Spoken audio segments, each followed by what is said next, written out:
இருக்கிறோம். எத்தனையோ தவறுதலான வார்த்தைகளை பேசியிருப்போம், கேட்டிருப்போம். ஆண்டவரே குறைகளை சொல்லியிருப்போம். ஆண்டவரே உமக்கும் பரலோக ராஜ்யத்துக்கும் ஆண்டவரே எத்தனையோ ஆண்டவர் தவறுகள் நாங்கள் செய்திருந்தாலும் ஆண்டவரே எங்களை தயவு செய்து இந்த நேரத்தில் முற்றிலுமாக உம்முடைய இரத்தத்தினால் கழுவப்படவும், எங்கள் பாவங்கள் குற்றங்கள் நீக்கப்படவும், மன்னிக்கப்படவும் இந்த பரிசுத்த உன்னதமான அந்த ஓய்வு நாளிலே உமக்கு பிரியமான பரிசுத்தமுள்ள தேவ ஜனங்களாய் எங்களை எடுத்து உமக்கு பிரியமாய் ஆண்டவர் நடத்தும்படியாக நாங்கள் ஒப்பு கொடுத்து நாங்கள் ஜெபிக்கிறோம்.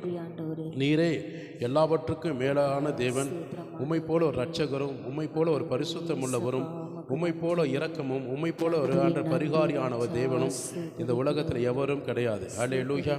ஆண்டுடைய நாம மகிமைப்படும்படியாக இந்த ஸ்தலத்தை எங்களுக்கு ஆசீர்வாதமாய் கொடுத்ததுக்கு நன்றி சொல்லி ஜெபம் பண்ணுங்க. எங்களுக்கு நல்ல சபையை கொடுத்ததுக்காக நன்றி, சபையோரை கொடுத்ததுக்காகவும் நாங்கள் நன்றி செலுத்துகிறோம். இந்த சிறு சபையில் ஏறெடுக்கிற எல்லா ஜெபங்களுக்கும் விண்ணப்பங்களுக்கும் என் ஜெபத்தை கர்த்தர் கேட்பார், என் ஜெபத்தை கேட்ட பதில் கொடுப்பார் என்ற ஒரு முழு நம்பிக்கையின் விசுவாசத்தோடு நீங்கள் ஜெபிக்க அன்பாய் ஆண்டுடைய சமூகத்தில் கேட்டுக்கொள்கிறோம். எல்லா பாரத்தோடு ஜெபம் பண்ணுங்க. எங்களுக்குள்ள ஒரு நல்ல ஒரு சகோதரியை ஒரு ஸ்நேகத்தை எங்களுக்கு தாங்க, நல்ல ஒரு ஃபெலோஷிப், ஒரு ஐக்கியத்தை தாங்க. உமக்கு பிரியமாக நாங்கள் நடந்து கொள்ளவும், வாழவும், அதன்படி இருக்கவும், ஆண்டவரே வேத சத்தியத்தின்படியாக நாங்கள் நடந்து கொள்ளவும், உம்முடைய உபதேசத்திலும் ஆண்டவருடைய ஆலோசனையிலும் நீர் எங்களோடு பேசுகிற சத்திய வார்த்தையிலும் நாங்கள் பிரியமாய் அதை எங்கள் இருதயத்தில் ஏற்றுக்கொண்டு எங்கள் வாழ்நாள் முழுதும் உமக்கு முன்பாக ஆண்டு மிகுந்த நற்சாட்சியோடும் ஆண்டு உம்முடைய வேத வசனத்தில் உபதேசத்தில் நிலைத்திருக்கிறவர்களாகவும் பரிசுத்தத்தை காத்துக்கொள்கிறவர்களும் எங்களை மாற்றும்படியாக உருவாக்கும்படியாக நாங்கள் ஒப்பு கொடுத்து நன்றி சொல்லுகிறோம். நல்ல ஜெபமனுங்க. ஹல்லேலூயா. ரீஷாதான ரபா காலாபா எல்லாம் ஆவியில் நிரம்பி அந்நிய பாஷையில் கொஞ்சம் தேவனை துதிங்க, நல்ல துதிங்க. ஒரு மன ஆவியோடு துதிங்க, தேவனுடைய சமூகத்தில் துதிங்க, ஒரு மன இருதயத்தோடு துதிங்க. கர்த்தர் என் ஜெபத்துக்கும் துதிக்கும் மத்தியில் வாசம் செய்கிறவர். என் ஜனங்களை கர்த்தர் ஆசீர்வதிப்பார். இந்த தேவ ஆலயத்தை கர்த்தர் நடத்தி தருவார். எல்லாவித ஊழியத்தில் கர்த்தர் பிரியமாக இருப்பார் என்று சொல்லி நல்ல ஜெபமனுங்க. இயேசுவின் நாமத்தினால் நாங்கள் கூடி வந்தது ரொம்ப நல்லது. உம்மை தேடி வந்தது ரொம்ப நல்லது. கடந்த 11 மாத காலமாக ஆண்டவரே எங்களை கண்மணி போல நடத்தினர். இந்த வருடத்தின் இறுதி மாதத்தில் முதல் வாரத்தில் எங்களை மிகுந்த சந்தோஷத்தோடு, மிகுந்த பரவசத்தோடு, மிகுந்த ஆனந்தத்தோடு கர்த்தர் ஆண்டே 11 மாத காலமாய் நடத்தி 12வது மாதத்தில் எங்களுக்கு ஜீவனும் பலனும் கிருபையும் தயவும் தந்து எல்லாவிதமுடைய சத்திய வார்த்தையினால் எங்களுக்கு போதித்து நடத்தின தகப்பனாகிய கிறிஸ்துவாகிய உமக்கு மனதார நாங்கள் நன்றி செலுத்துகிறேன். இந்த வருஷத்தில் எத்தனையோ பேர் ஆண்டரே இல்லை, எத்தனையோ பேர் காணாமல் போயிருக்கலாம், எத்தனையோ பேர் மரணத்தை சந்தித்திருக்கலாம், எத்தனையோ பேர் தன்னுடைய வாழ்க்கையில் சமாதானத்தையும் சந்தோஷத்தை இழந்து பரிதாபமான ஒரு முடிவுக்கு தள்ளப்பட்டிருக்கலாம். ஆனால் எங்கள் குடும்பங்களை ஆண்டரை ஆசீர்வாதமாய் சகலவிதமான சமாதானமாய் சகலவிதமான நன்மையினாலே எங்களை போஷித்து நடத்தி பாதுகாத்து தப்பிவித்து காப்பாற்றி வந்ததற்காக மனதார உமக்கு நன்றி செலுத்துகிறேன். எல்லாம் நல்ல ஜெபமனுங்க. ஹல்லேலூயா. எங்கள் குடும்பங்களை பாதுகாத்தீரே, எங்கள் பிள்ளைகளோட எதிர்கால வாழ்க்கை கொண்டான தேவைகள் சந்தித்தீரே, பிள்ளைகளோட படிப்பின் காரியத்தை ஜெயமாய் மாற்றி வருகிறீரே, உமக்கு ஸ்தோத்திரம். கையிட்டு செய்கிற எல்லா வேலைகளிலும் நன்மையும் கிருபையாக நடத்தி வந்தீரே, உமக்கு ஸ்தோத்திரம் அப்பா. ஹல்லேலூயா. இந்த ஸ்தலத்தில் ஏறெடுக்கிற எங்களுடைய ஜெபங்களுக்கும் விண்ணப்பங்களுக்கும் உம்முடைய கண்களிலே எங்களுக்கு தயவு கிடைக்கும்படியாக நாங்கள் நன்றி பலிகளை ஏறெடுத்து நாங்கள் ஜெபிக்கிறோம் அப்பா. பாடல் துதி ஆராதனை மகிமையாக எடுத்து ஆண்டே எங்களை நடத்தும்படியாக ஜெபிக்கிறேனப்பா. எங்களை ஆசீர்வாதமாக நடத்தும்படியாக ஜெபிக்கிறேன். உம்முடைய நாமம் மகிமைக்கென்று ஒரு மன ஆவியோடு பாடி துதிக்கிற உடைய ஜனங்கள் மேலே அபிஷேக தைலத்தினாலே ஊற்றப்படும்படியாக நாங்கள் ஜெபிக்கிறோம். அந்நிய பாஷையினால வரங்களினால நிரப்பப்படும்படியாக நாங்கள் ஜெபிக்கிறோம். ஹல்லேலூயா. சரீரத்திற்குரிய பலவீனங்கள், சோர்வுகள், அசதிகள், அவிவிசுவாசம் உள்ள எல்லாவித கிரிகளோட சிந்தைகளெல்லாம் இயேசுவின் நாமத்தினாலே எடுபட்டு அப்புறப்படுத்தும்படியாக நாங்கள் ஜெபிக்கிறோம். எல்லாம் நல்லா சொல்லி ஜெபம் பண்ணுங்க. நன்றி இயேசுவே. எல்லாம் மகிமையாக கர்த்தரை துதிங்க, நல்ல துதிங்க. எங்களுக்கு ஆண்டவரே நல்ல ஞானத்தை தாங்க, பலனை தாங்க, கிருபையை தாங்க, சத்தியத்தை தாங்க. சகலவிதமான சத்திய ஆவியானவரை நீர் எங்கள் வந்து ஆண்ட சத்தியத்தில் நடத்தி போஷித்து நடத்தும்படியாக நாங்கள் ஜெபிக்கிறோம் அப்பா. நாங்கள் ஒரு நம்பிக்கையோடு வந்திருக்கிறோம் அப்பா. ஆண்டவரே சங்கீத வாசிப்பு, ஆண்டவரே அறிவிப்பு பகுதிகள் சாட்சியின் பகுதிகள் உமக்கென்று உழைத்து ஜெபித்து கொடுக்கிற ஒவ்வொரு ஊழியத்திற்காக கொடுக்கிற ஆண்டு காணிக்கை தசம பாகத்தையும் இது நிமித்தம் நம்முடைய பிள்ளைகளை மன ரம்மியமாய் மன உற்சாகமாய் கொடுக்கிற பிள்ளைகளை ஆசீர்வதித்து அவர்கள் தேவைகள் ஆண்டு எல்லாம் பூர்த்தி செய்யப்பட ஜெபிக்கிறேன். ஹல்லேலூயா. அடியனோட நாவிலிருந்து பேசுகிற சத்திய வார்த்தைகள் ஒவ்வொன்றும் ஒரு ஜனங்களுக்கு மிகுந்த ஆசீர்வாதமான வார்த்தை. அதை மனரம்யமாய் ஆண்டைய கர்த்தர் பேசினார் என்று நம்பிக்கைக்குரிய வார்த்தையாய் ஆண்டை பேச கிருபை பாராட்டப்பட ஜெபிக்கிறேனப்பா. கேட்கிற யாவரும் அதை ஏற்றுக்கொள்ள உதவி செய்வீராக. அது மாத்திரமல்லாமல் ஆண்டவரே உடைய நாம மகிமைப்படும்படியாக உடைய பிள்ளைகள் ஆண்டை வந்து கொண்டிருக்கிற பிள்ளைகள் தடையில்லாமல் குடும்பமாக கொண்டு வாங்க. திருவிருந்தில் பங்கு கொள்கிறவர்கள் தடையில்லாமல் குடும்பமாக கொண்டு வாங்க. தேவ பயபக்தியோடு ஒரு நல்ல சுத்திகரிப்போடு கர்த்தர் என் பாவங்களும் கழுவி மன்னித்து இன்னைக்கு ஒரு புதிய மனுஷனாய் புதிய மனுஷியாய் தேவனுக்கு பிரியமான மனுஷியாய் கர்த்தர் என்னை நடத்துவார் என்ற அர்ப்பணிப்போடு வருகிறவர்களை தடையில்லாமல் கொண்டு வரும்படியாக இந்த திருவிருந்து ஆராதனையிலும் பங்கு கொள்ளும்படியாக ஜெபிக்கிறோம். இந்த நாட்களில் நாங்கள் எடுக்கிற ஒவ்வொரு காரியங்களும் எடுக்கிற ஒவ்வொரு திட்டங்களும் ஆலோசனைகளும் என் ஜனங்களுக்குள்ள ஒரு மன ஆவியோடு ஆதி அப்போஸ்தலர்களைப் போல அந்த ஒரு மன ஆவியின் பரிசுத்த ஜீவியத்தில் எங்களோடு இணைந்து ஊழியர்களோடு இணைந்து நாங்கள் விசுவாசிகளோடு இணைந்து நாங்கள் அனைவரும் உம்முடைய ஆண்ட சமூகத்தில் இணைந்து ஏறெடுக்கிற எல்லா காரியங்களும் எங்களுக்கு ஆசீர்வாதமாய் மாற்றி தரும்படி ஜெபிக்கிறேன். கர்த்தர் பெரிய காரியங்களை செய்யுங்க. இப்பொழுதும் கூட உம்முடைய நாம மகிமைப்படும்படியாக எல்லா ஜனங்களும் ஜெபித்த ஜெபத்திற்கும் அங்கு வேண்டுதலுக்கும் எதிர்பார்க்கிற ஒவ்வொரு தேவைகளுக்கும் கர்த்தர் 1000 மடங்கு பெருக செய்து ஆசீர்வதிங்க. இயேசுவின் வல்லமையுள்ள நாமத்தில் எங்கள் ஜெபத்தை கேட்ட தேவனுக்கு கரங்களை தட்டி ஆண்டுக்கு நன்றி சொல்லுவோமா? நல்ல கரங்களை தட்டி அப்பாவுக்கு மகிமைப்படுத்தும். நல்ல மகிமைப்படுத்தும். கர்த்தர் ஜெபத்தை கேட்ட மிக ஸ்தோத்திரம். உட்காருவோம். இப்பொழுது நம் மத்தியில் கர்த்தருடைய சமூகத்தில் நாம் இப்பொழுது தேவனாக கர்த்தர் நம்மோடு கூட இருந்து நம்மை பாடல் துதி நடத்துவாராக. எல்லாரும் இணைந்து தேவனை மகிமைப்படுத்தி நன்றி சொல்லுவோமா? ஒரு நம்பிக்கையோடு நான் வந்திருக்கிறேனப்பா, என் நம்பிக்கை ஒரு நாளும் வீண் போகாதபடி ஆண்டவர் அதை நிறைவேற்றி தர ஒப்பு கொடுத்து இந்த பாடல் வழியாக நன்றி சொல்லி மகிமைப்படுத்துவோமா?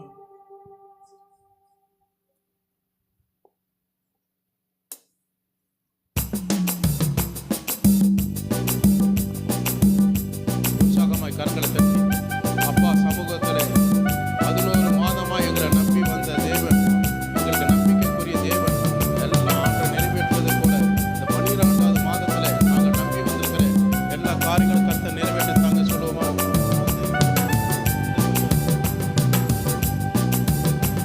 என் நம்பிக்கையே உமக்கு ஸ்தோத்திரம், என் புகழிடமே உமக்கு ஸ்தோத்திரம், எங்கள் நம்பிக்கையே உமக்கு ஸ்தோத்திரம்,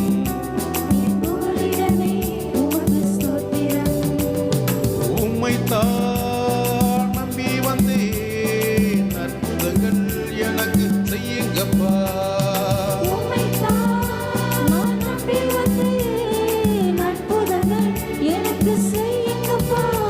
என் நம்பிக்கையே உமக்கு ஸ்தோத்திரம், என் நம்பிக்கையே உமக்கு ஸ்தோத்திரம். 100க்கு 100 உண்மையே நான் நம்புவேன் ஆண்டவரே. என் வாழ்க்கையில் ஆண்டவர் என் குடும்பங்களிலே அற்புதமான உங்களுடைய கரம் ஆண்டவர் நடத்தி செல்லுங்க. இந்த மாதம் முழுவதும் நாங்கள் நினைப்பதற்கும் வேண்டிக் கொண்டிருக்கும் ஆண்டவரே உங்களுடைய பிள்ளைகளோட வாழ்க்கையில ஊழியத்தை நிறைவேற்றி தாங்கன்னு சொல்லுமா? 100க்கு 100 உண்மையத்தான் நம்புவேன், அற்புதம் செய்திடுங்க, அதிசயம் நடத்திடுங்க.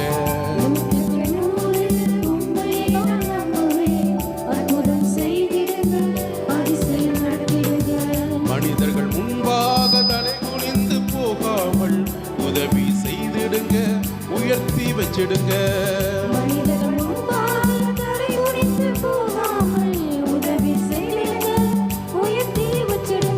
உம்மைத்தான் நாங்கள் நம்பி வந்தோம், உம்மைத்தான் நாங்கள் நம்பி இருக்கோம். எங்களுக்கு எங்கள் நம்பிக்கையே உமக்கு ஸ்தோத்திரம், எங்கள் நம்பிக்கையே உமக்கு ஸ்தோத்திரம். ஆராய்ந்து முடியாத அதிசயங்களையும் அற்புதங்களும் செய்கிற நம் தேவன் நம்மோடு இருக்கிறார். யோபு பக்தன் சொல்லுகிறார் 5:9 சொல்லுவார், ஆராய்ந்து முடியாத அளவுக்கு எண்ணி முடியாத அளவுக்கு கர்த்தர் அற்புதங்கள் செய்கிறார். அந்த அற்புதம் அவருக்கு மாத்திரமல்ல, விசுவாசியர் இன்றைக்கு உங்க வாழ்க்கையில உங்க குடும்பங்களில எதிர்பார்க்கிற காரியங்களை கர்த்தர் செய்வார் என்று சொல்லுவோமா? ஆராய்ந்து முடியாத அதிசயங்கள் செய்பவரே, அற்புதம் செய்திடுங்க, அதிசயம் நடத்திடுங்க.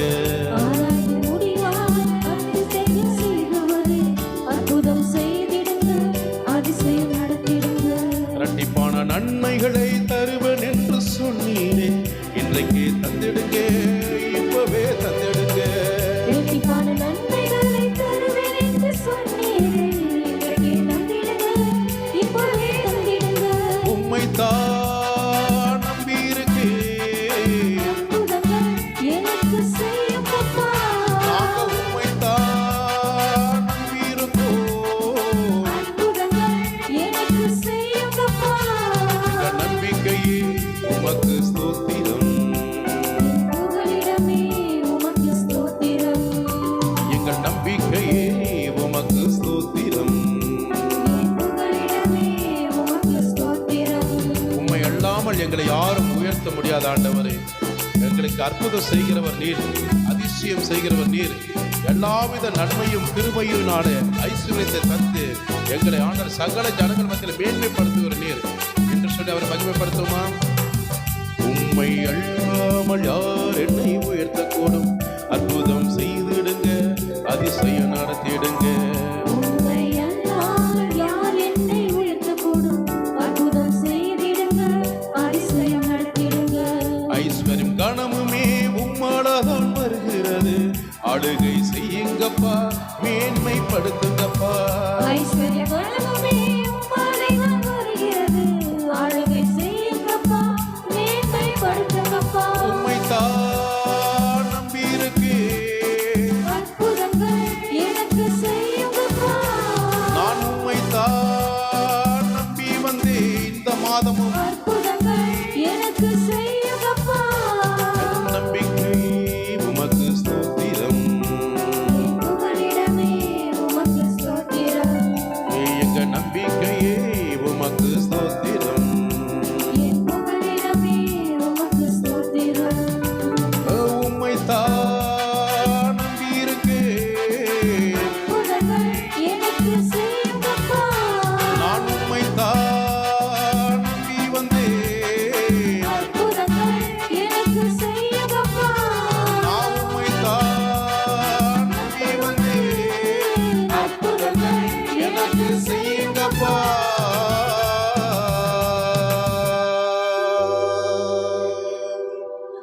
உம்மை அல்லாமல் யார் என்னை உயர்த்தக்கூடும்? அற்புதம் செய்திடுங்க, எங்களுக்கு இந்த மாதமும் கூட அதிசயமாய் நடத்திடுங்க. விசுவாசிக்கிறவங்க அப்படியே கரங்களை தட்டி நன்றி சொல்லுமா? ஹல்லேலூயா, ஹல்லேலூயா. நல்ல நன்றி சொல்லுமா? தலை சாய்க்கும் கண்ணீரையா, மூளை கண்ணீரையா என்று ஏல் பெத்தேல், இது வானத்தின் வாசல் என்று ஹல்லேலூயா ஒரு பக்தன் சொல்லுகிறான். இது வானத்தின் வாசல். அவன் சொப்பனத்தில் பார்க்கிறான், தேவதூதர்கள் வானத்துக்கு நேராக ஏறுகிறதும் இறங்குகிறதும் அவன் பார்த்த உடனே அதற்கு ஒரு பேர் வைக்கிறான். ஹல்லேலூயா, இது வானத்தின் வாசல். நான் படுத்திருக்கிற ஸ்தலம் ஒரு பெத்தேலை போல இருக்கிறது, அதற்கு அர்த்தம் வானத்தின் வாசல். ஹல்லேலூயா. ஆண்டுடைய சமூகத்திலே மேற்கு கிழக்கு வடக்கு தெற்கு எல்லா இடங்களிலும் கர்த்தர் ஹல்லேலூயா நல்ல ஒரு பரப்புகிற ஒரு ஆசீர்வாதத்தை நம் சமூகத்திலே தேவனுடைய பிள்ளைகளுடைய வாழ்க்கையில கர்த்தர் நிறைவேற்றி முடிப்பார். ஹல்லேலூயா. நம்முடைய சன்னதிக்கு, நமக்கு மட்டும் நம்முடைய சன்னதிக்கும் இந்த வாக்குத்தத்தமான இந்த ஆசீர்வாதத்தை கர்த்தர் தந்து நிறைவேற்றுவார். விசுவாசிக்கிறோம், ஆமென் சொல்லுங்க. எனக்கு மட்டுமல்ல, என் குடும்பத்துக்கு மட்டுமல்ல, என்னுடைய பிள்ளைகளுக்கும் ஆண்டு கர்த்தருடைய ஆசீர்வாதம் பெருக செய்யும். விசுவாசம் உள்ளவங்க கரங்களை தட்டி ஆண்டுடைய நாமத்தை மகிமைப்படுத்துவோமா? ஹல்லேலூயா. ஆண்டவர் உம்முடைய நாமம் மகிமைக்கென்று இந்த பாடலை நாங்கள் பாடி மகிமைப்படுத்துவோம் என்று சொல்லி கர்த்தருடைய நாமத்தை உயர்த்துவோமா? உற்சாகமாய் சந்தோஷமாய் தேவனுடைய பிரசன்னத்தோடு மகிமைப்படுத்தி பாடுவோமா?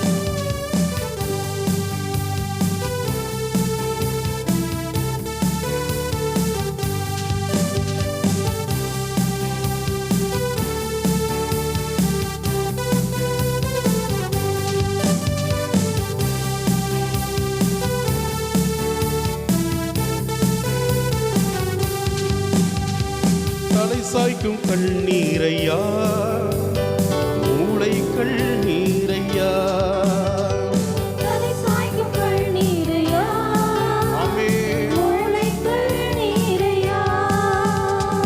ஏல் பெத்தேல் இது வானத்தின் வாசல், ஏசையா ஆசீர்வாதத்தின் வாசல். சேர்ந்து சொல்லுமா, ஏல் பெத்தேல் இது வானத்தின் வாசல், ஏசையா ஆசீர்வாதத்தின் வாசல். மேற்கு கிழக்கு வடக்கு தெற்கு பரப்புவாய் என்றீரே, பூமியின் துளை போல் சன்னதி பெருகும் என்று வாக்குறுத்தீரே. மேற்கு கிழக்கு வடக்கு தெற்கு பரப்புவாய் என்றீரே, பூமியின் துளை போல் என் சன்னதிகள் பெருகும். ஆண்டவரே, சன்னதி பெருகும் என்று வாக்குறுத்தீரே. வாக்கு மாறாதவரே, சொன்னதை செய்யும் அளவும் எங்களை கைவிடவே மாட்டீர். நீர் சொன்னதை செய்யும் அளவும் கைவிடவே மாட்டீர்.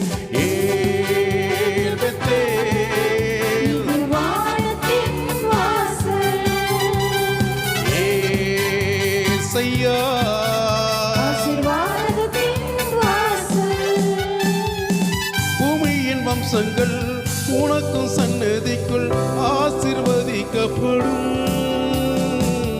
ஆசீர்வாத வாய்க்காலாக என்னை மாற்றினீரே. பூமியின் வம்சங்கள் உனக்கும் சன்னதிக்குள் ஆசீர்வதிக்கப்படும். ஆமென் சொன்னபடி ஆசீர்வாத வாய்க்காலாக என்னை மாற்றினீரே. சொன்னதை செய்யும் அளவும் இயேசு கிறிஸ்து நம்மை கைவிடவே மாட்டீர். நான் சொன்னதை செய்யும் அளவும் என்னை கைவிடவே மாட்டீர். ஏல் பெத்தேல் இது வானத்தின் வாசல், ஏசையா ஆசீர்வாதத்தின் வாசல். செல்லும் இடமெல்லாம் என்னோட இருந்து என்னை கனப்படுத்துவீர். தகப்பன் தேசத்திற்கு திரும்பும் வரையில் என்னை காப்பாற்றுவீர். செல்லும் இடமெல்லாம் என்னோட இருந்து என்னை கனப்படுத்துவீர். கனப்படுத்துவீரப்பா. தகப்பன் தேசத்தில் ஆமென். திரும்பும் வரையில் என்னை காப்பாற்றுவீர். காப்பாற்றுவீர். சொன்னதை செய்யும் அளவும் எங்களை கைவிடவே மாட்டீர். நீர் சொன்னதை செய்யும் அளவும் எங்களை கைவிடவே மாட்டீர். என்று சொல்லுமா, சொன்னதை செய்யும் அளவும் கைவிடவே மாட்டீர். நீர் சொன்னதை செய்யும் அளவும் எங்களை கைவிடவே மாட்டீர். ஏல் பெத்தேல் இது வானத்தின் வாசல், ஏசையா ஆசீர்வாதத்தின் வாசல். ஏல் பெத்தேல் இது வானத்தின் வாசல்,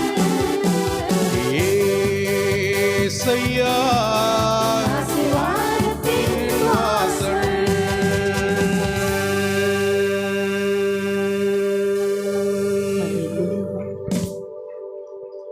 சொன்னதை செய்யும் வரை வாக்கு கொடுத்தவர் எங்களையும் இந்த திருச்சபையும் கைவிட மாட்டீர்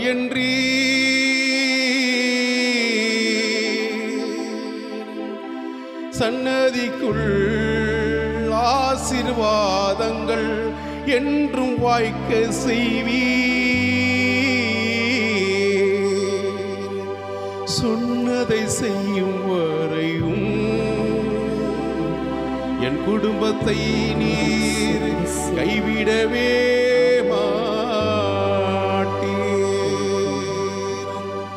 இயேசுவே, நீர் சொன்னதை செய்யும் வரைக்கும் இந்த திருச்சபையில உண்மை மாத்திரம் நம்பி வருகிறவர்களை எதிர்பார்க்கிற எல்லா தேவைகளும் காரியங்களும் இந்த 12வது மாதத்தில் அவங்க விரும்புகிற எல்லாம் கைவிடாமல் நிறைவேற்றுவீராக. கரங்களை தட்டி இயேசுப்பாவுக்கு நன்றி சொல்லுவோமா? சொன்னதை செய்யும் வரைக்கும் என் தகப்பனாக கர்த்தர் ஆண்டரை கைவிட மாட்டார். சொல்லுங்க. இந்த 11 மாதமாய் கர்த்தர் உங்கள் வாழ்க்கையில் எத்தனையோ பலனையும் கிருபையும் தயவும் தந்தார். நீங்கள் சோர்ந்து போயிருப்பீங்க, பலவீனப்பட்டிருப்பீங்க, அன்று எப்போ அழுது புலம்பிக் கொண்டிருப்பீங்க. பலவிதமான தாக்கங்கள் உங்கள் வாழ்க்கையிலே ஏற்பட்டிருக்கலாம். ஆனாலும் கூட ஆண்டவர் உங்களுக்கு சரீரத்தில் மாத்திரமல்ல, உங்கள் ஆத்துமாவுக்கு நல்ல பலனை கொடுத்திருக்கிறார். ஆமீன் சொல்லுமா? நல்ல பலனை கொடுத்து கர்த்தர் ஆண்டவர் என்ன செஞ்சார்? உங்களை பலப்படுத்தி நடத்தினார். அது மாத்திரமில்லாமல் எல்லாவித சத்துருக்களுக்கெல்லாம் விலக்கி பாதுகாத்து அவர் உங்களுக்கு துணையாகவும் கேடகமாக இருந்து ஒவ்வொரு ஆசீர்வாதத்தின் வழியை கர்த்தர் உங்களுக்கு காண்பித்து கொடுத்திருக்கிறார். அதனால தான் ஆண்டவரிடத்தில் 11 மாதமாய் சகாயம் உதவி பெற்ற நான் இந்த 12வது மாதம், இந்த இறுதி மாதத்தில், இந்த வருடத்தின் இறுதி மாதத்தில் முதல் வாரம் மட்டுமல்ல, இந்த மாதம் முழுவதும் இன்னும் ஆசீர்வாதத்தின் மாதமாய், என்னை ஆசீர்வாதமாய் வழி நடத்துகிற மாதமாய், கர்த்தருடைய கரம் என்னை மீண்டும் ஆண்டவரை பற்றி நடத்துகிற மாதமாய், என்னை கைவிடாமல் நடத்துகிற மாதமாய் கர்த்தர் நடத்துவதற்காக கரங்களை தட்டி அப்பாவுக்கு நன்றி சொல்லுமா? ஹல்லேலூயா. அந்த பாடல் வழியாய் ஆண்டவருடைய நாமத்தை மகிமைப்படும். நீரின் பலனும் கேடகமானவர், உம்மைத்தான் நான் நம்பி இருக்கிறேன். எனக்கு உதவி செய்த தேவனுக்கு நான் நன்றி சொல்வதற்காக இந்த இடத்துல நான் வந்திருக்கிறேன். எத்தனை பேர் சொல்லுங்க? பக்கத்தில் இருக்கிறவங்களை பார்த்து சொல்லுங்க. எனக்கு உதவி செய்த தேவனாக கிறிஸ்துவுக்கு நீங்களும் நான் ஒரு மன ஆவியோடு நன்றி சொல்ல வந்திருக்கிறோம். அல்லேலூயா சொல்லுவோமா? இந்த பாடல் வழியாக ஆண்டவருடைய நாமத்தை மகிமைப்படுத்துவோமா?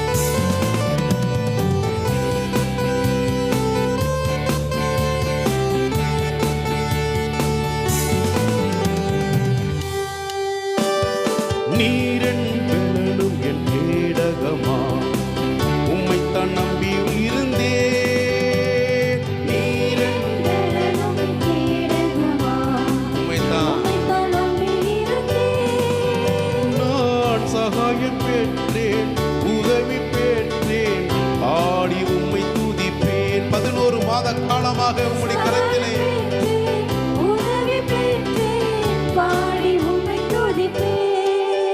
உம்மை போற்றுவேன், உம்மை உயர்த்துவேன், உம்மை பாடுவேன், உம்மை ஆராதிப்பேன். உம்மை போற்றுவோம், உம்மை உயர்த்துவேன், ஆமென். உம்மை பாடுவேன், உம்மை ஆராதிப்பேன். எங்கள் துதி கன மகிமைக்கு பாத்திர இயேசு ராஜா நீரே. சேர்ந்து சொல்லுமா? துதிகர மகிமை அவர் ஒருவரே பாத்திர பாத்திரரா இருக்கிறார். இயேசு ராஜா நீரே. எங்கள் துதி கன மகிமைக்கு பாத்திர, இயேசு ராஜா நீரே. எங்கள் துதி கன மகிமைக்கு பாத்திர. இயேசு ராஜா நீரே. என் விண்ணப்பத்தின் சத்தத்தை கேட்டவரே, நன்றி நன்றி ஐயா. என் விண்ணப்பங்களையும் ஜெபங்களையும் வேண்டுதல்களையும் கர்த்தர் ஏற்றுக்கொண்டு நிறைவேற்றுவார்.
ஆண்டவரே நன்றி நன்றி ஐயா.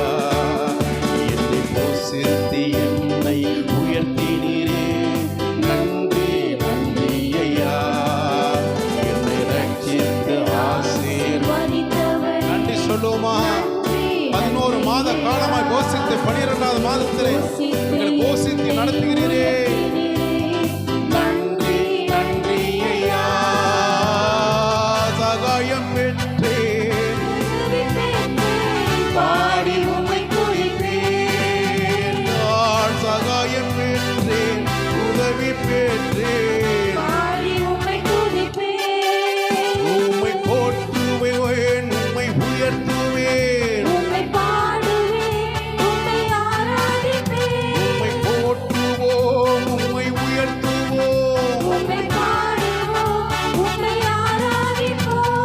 நீரன் வெள்ளம் என் பேரகமா நீரன் வெள்ளம் என் பேரகமா நீரன் வெள்ளம் என் பேரகமா. நான் சகாயம் பெற்றேன் உதவி பெற்றேன் 11 மாத காலமாக நான் சகாயம் பெற்றேன் பாடி உம்மை துதிப்பேன். நான் சகாயம் பெற்றேன் உதவி பெற்றேன் பாடி உம்மை துதிப்பேன். நான் சகாயம் பெற்றேன் உதவி பெற்றேன் பாடி உம்மை துதிப்பேன்.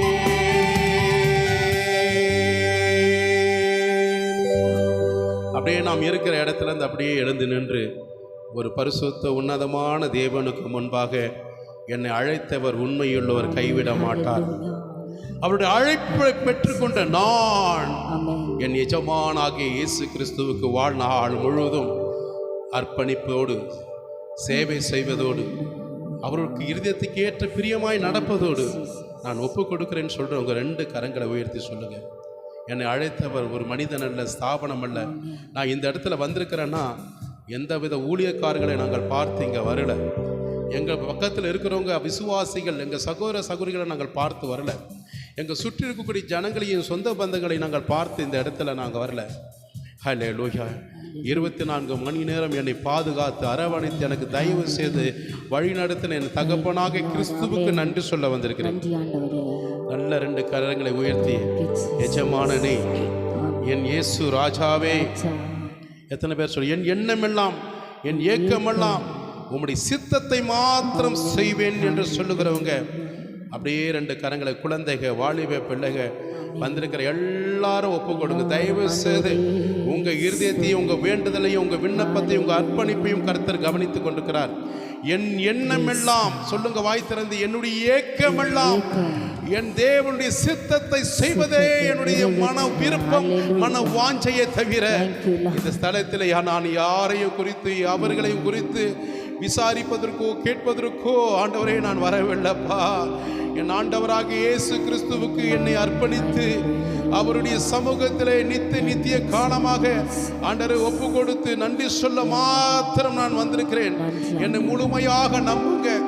உமக்கும் ஆண்டவரை பரத்துக்கும் இந்த திருச்சபைக்கும் திருச்சபை ஊழியத்துக்கும் ஆண்டவரே எங்கள் சபை விசுவாசிகளுக்கும் எங்களை சார்ந்திருக்கிறவர்களுக்கும் எங்கள் ஊழியக்காரர்களுக்கும் என்னால் எந்த விதத்திலும் ஆண்டவரே கேடு உண்டாகாதபடி, குறை சொல்லாதபடி, குற்றப்படுத்தாதபடி, வேதனைப்படுத்தாதபடி, இது நிமித்தமாக என்னுடைய முழு ஆசீர்வாதத்தை சாத்தான் கொண்டு போக விடம் கொடாதபடி நாங்கள் ஆண்டவரே உமக்கு முன்பாக பரலோக ராஜ்யத்துக்குரிய அந்த பிரசன்னத்தோடு நாங்கள் இருப்பதற்கு எங்களை உருவாக்குவீராக, இன்னும் உருவாக்குவீராக.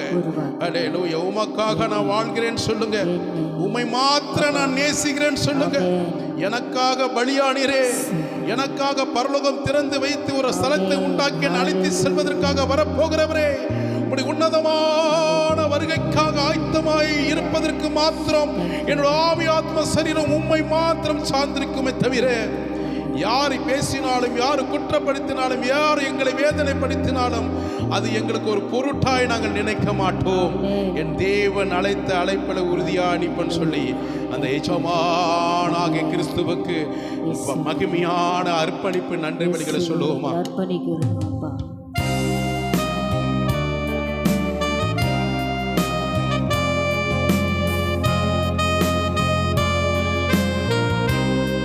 ரட்சிக்கப்பட்டு ஞானஸ்தானம் பெற்றவர்கள் எல்லாரும் தேவனுடைய ஊழியக்காரர்கள். நீங்கள் எல்லாரும் ஊழியம் செய்கிறவர்கள். கர்த்தருக்காகவே சேவை செய்வதற்காக உங்களை தேவன் அழைத்திருக்கிறார். மறவாதீர்கள்.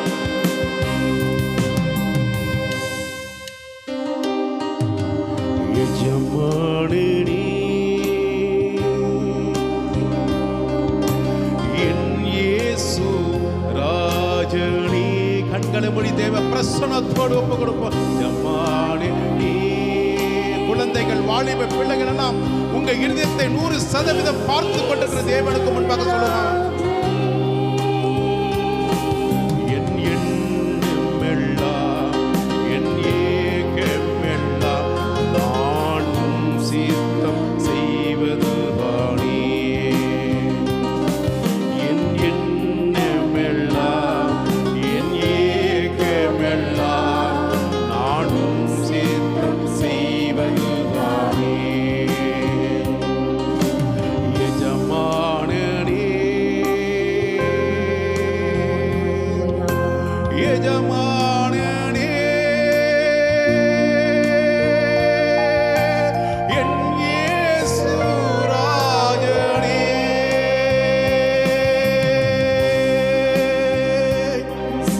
உமக்காக வாழ்கிற ஆண்டவரே, உம்மை மாத்திரம் நான் நேசிக்கிற ஆண்டவரே, என் பாவங்களுக்காக, மீறுதலுக்காக, அக்கிரமங்களுக்காக பலியாடினே. உம்முடைய பலிக்கு நிகராய் நான் என்ன செய்ய முடியும்?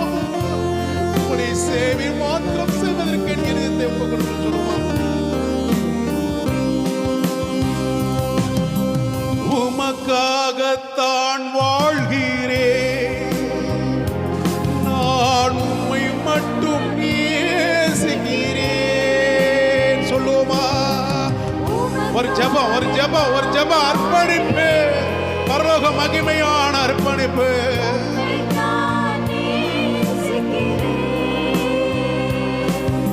பலியாகி என்னை மீட்டீரே, எனக்காக, என் பாவங்களுக்காக பலியாகி என்னை மீட்டீரே, எனக்காக பரலோகம் திறந்தீரையா, பரலோகம் திறந்தீரையா. எஜமானனே, எஜமானனே, என் இயேசு ராஜனே.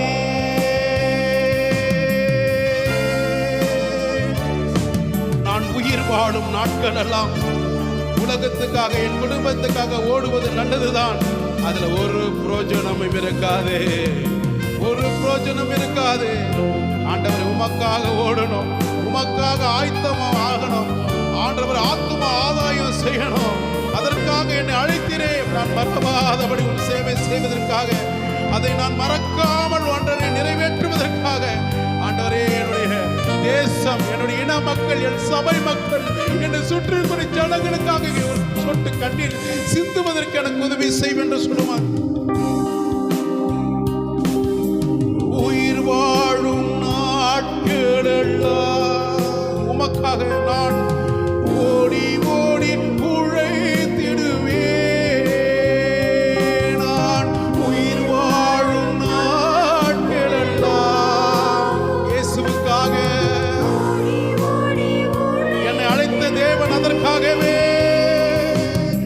அழைத்தீரே உம் சேவை. இருதயத்தில் கையை வச்சு சொல்லுங்க, என்னை அழைத்தவரே, என் உயிர் பிரியும் வரைக்கும், என் பிரியும் வரைக்கும் அதை நான் மறப்பேனோ, அதை நான் மறப்பேனோ. எஜமானனே, எஜமானனே,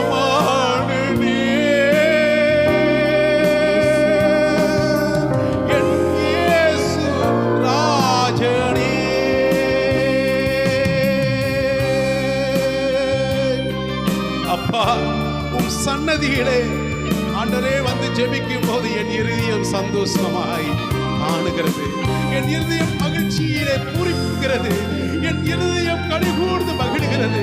ஆனாலும் என் துக்கம் இன்னும் குறையவில்லை. என் துக்கம் என்ன தெரியுமா? இன்னும் என் தேசம் ரட்சிக்கப்படாமல் பாவத்திலும் சாபத்திலும் அக்கிரமத்திலும் வேறு அழிவிலும் ஒரு கோபத்தினாலே மக்கள் பாதிக்கப்படுகிறார்கள். என் பாவங்கள், என் தேசத்துக்காக நான் ஜெபிக்கல, என் தேசத்துக்காக நான் ஓடல, என் இன மக்களுக்காக நான் பரிதாபித்தவரே, என்னை மன்னியும், என்னை மன்னியும், ஒரு விசை மன்னிங்க. என் தேசத்துக்காக என் முழங்கால் முடங்கணும், என் தேசத்துக்காக முழங்கால் முடங்கணும். எத்தனை பேர் சொல்ல முடியும்? அப்பா உம் சந்நிதியில் நான் ஜெபம் செய்து களி கூறுவேன். அப்பா உம் சந்நிதியில் நான் அகமகிழ்ந்து களி கூறுவேன். தேவ சமூகத்திலே எப்போது உம்மை காண்பேன். உலகத்தை பார்த்தது போதுமானவரே, என் இருதயம் ஏங்குதப்பா.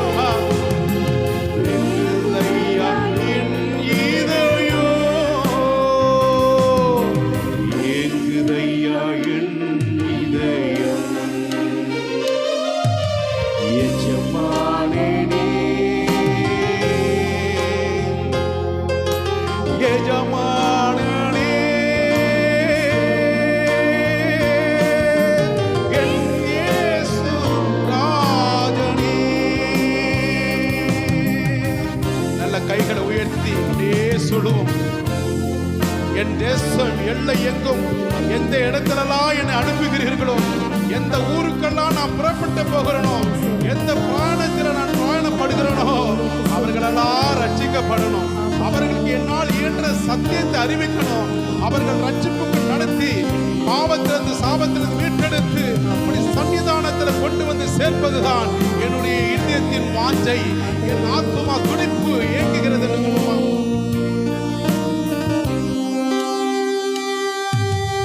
என் தேச எல்லை எங்கும் இயேசு அப்பா நீ ஆழ வேண்டும்.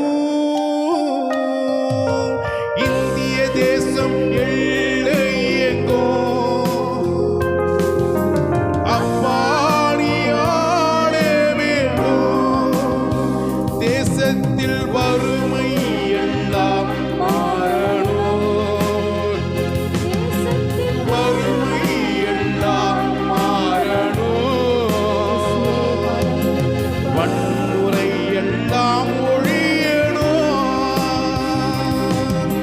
சண்டைகள் எல்லாம் ஒழியணும். எஜமானனே என் இயேசு ராஜனே, என் எஜமானனே. ஆத்ம பாரத்தோடு அர்ப்பணிப்போடு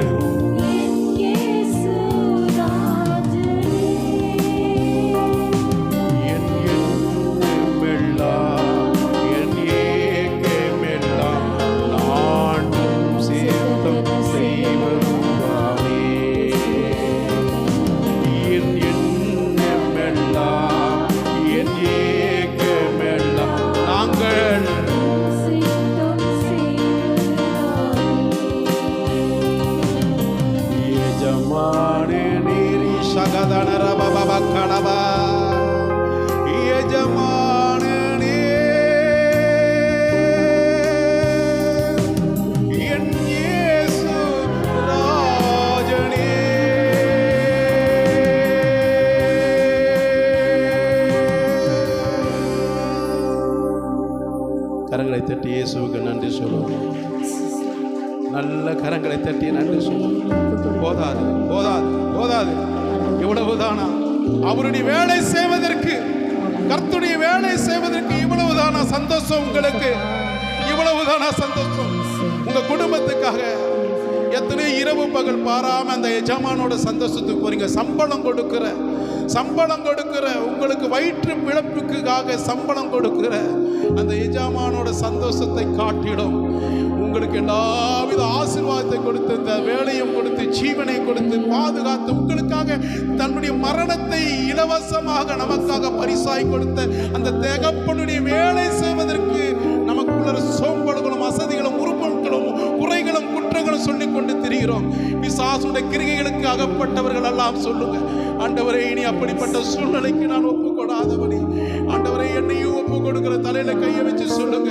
எல்லாரும் உங்க வலது கையை தலையில வச்சு சொல்லுங்க, ஆண்டவரே என் எண்ணம் எல்லாம் என் ஏக்கம் எல்லாம் எனக்கு ஆண்டவரே உங்களுடைய சித்தத்தை செய்வதற்கு, உன் விருப்பத்தை நிறைவேற்றுவதற்காக என்ன அழைத்த தேவனே, உண்மையுள்ள தேவனே, எஜமானரே, உமக்காக ஓடுவேன். நல்ல போராட்டத்தை போராடினேன், ஓட்டத்தை முடித்தேன், விசுவாசத்தை காத்து கொண்டேன். என் தலைமையில் என் கரம் மட்டுமல்ல, என் தேவனுடைய கரம் மட்டுமல்ல, என் தேவனுடைய எனக்காக வைத்திருக்கிற நித்திய ஜீவன் பரிசாகவும், நித்திய ஜீவனுள்ள ஜீவ கிரீடத்தை பரிசாகவும் எனக்காக ஆயத்தப்படுத்தியிருக்கிறார். விசுவாசம் உள்ளவர்கள் எல்லாம் பெற்றுக்கொள்ளத்தக்க ஓடுகிற ஓட்டத்திலே, பந்தய சாலையிலே விசுவாசத்தோடு, நம்பிக்கையோடு, பரிசுத்தத்தோடு, தேவன் கொடுத்திருக்கிற அழைப்பின் உறுதியோடு புறப்பட்டு போய் தேவனுடைய நாமத்தை மகிமைக்கின்ற சாட்சியாய் அறுவடை செய்து பெற்றுக்கொள்ள ஓட்டத்தை பெற்றுக்கொள்வோமா? கரங்களை தட்டி ஆண்டவருக்கு நன்றி சொல்லுவோமா?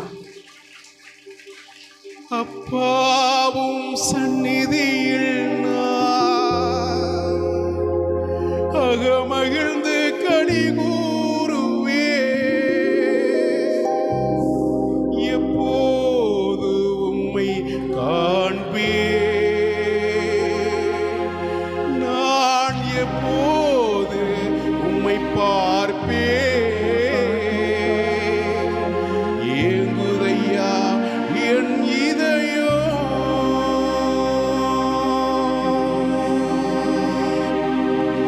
ஏங்குதையா என் இதயம். ரெண்டு கரங்களை தட்டி அப்பாவுக்கு நன்றி சொல்லுவோம். அவர் ரொம்ப சந்தோஷப்படட்டும், நம்ம அழைத்தவர் சந்தோஷப்படணும். ஏசப்பா என் நிமித்தமாக சந்தோஷப்படணும். இந்த உலகம் கொடுக்கிற சந்தோஷம் சமாதானம் எனக்கு வேண்டாம் சொல்லுங்க. இந்த உலகம் என்னை பாராட்டி மேன்மைப்படுத்துகிற சந்தோஷம் எனக்கு வேண்டாம். அப்பாவோட சந்தோஷம் தப்பாம நிறைவேற்றுவேன். என் தேவன் என்னை அழைத்த அந்த சந்தோஷத்தில் பங்கு கொள்ள நான் வந்திருக்கிறேன் சொல்லுங்க. அந்த அழைப்பின் உறுதியோடு தேவனுக்கு முன்பாக களங்கம் இல்லாமல், கபடம் இல்லாமல், என் தேவனுடைய சமூகத்தில் மாசற்ற மனிதர்களாய், பரிசுத்தவான்களாய், அப்போஸ்தலர்களுக்கு இருக்கக்கூடிய அந்த பாரம், அந்த இருதயம், அந்த பரிசுத்த ஜீவியம் எனக்குள் தாங்க. அந்த வைராக்கியத்தோடு சொல்லுங்க, எனக்குள் தாங்க. 11 மாத காலமாக கர்த்தர் உங்களை எவ்வளவு இரக்கமும் அன்பு வைத்து பாதுகாத்தா தேவன், இன்றைக்கும் 12வது மாதத்திலையும் இந்த கடைசி இறுதி வருடத்தில், இறுதி மாதத்தில் எவ்வளவு சந்தோஷத்தின் மகிழ்ச்சியில கர்த்தர் உங்களை பாதுகாத்தார் என்றால் எவ்வளவு சந்தோஷத்தில் நீங்கள் அவரை சந்தோஷப்படுத்த வேண்டும். அதற்காகத்தான் நீங்களும் நானும் வந்திருக்கிறோம். விசுவாசம் ஒன்று சொல்லுவோமா? உந்தன் சீரகுகளில் நிழலில் என்றென்று மகிழ செய்தீர். சத்தமா சொல்லுங்க என்னோட கூட. சீரகுகளில் நிழலில் 12 மாதமாய் நடத்தி வந்தீர், பாதுகாத்து. தூயவரே எங்கள் துணையாளரே, எங்கள் துதிக்கு நீர் மாத்திரம் பாத்திரரே. கரங்களை தட்டி இந்த பாடல் வழியா ஆண்டவருக்கு நன்றி சொல்லுவோம். அந்த 12 மாதம் முழுவதும் கர்த்தர் இன்னும் சந்தோஷமாய் பாதுகாப்பாய் நடத்துவதற்காக.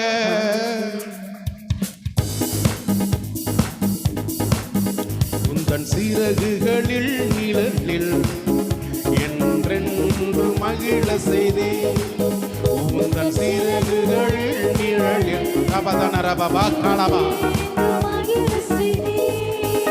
எங்கள் தூயவரே துணையாளரே, துதிக்கு நீர் பாத்திரரே.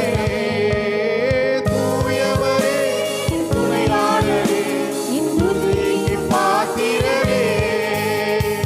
ஆராதனை உமக்கே, ஆராதனை உமக்கே. ரமலபதலரகலபா. ஆராதனை உமக்கே,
ராஜா நீ செய்ய போற நன்மைக்காக.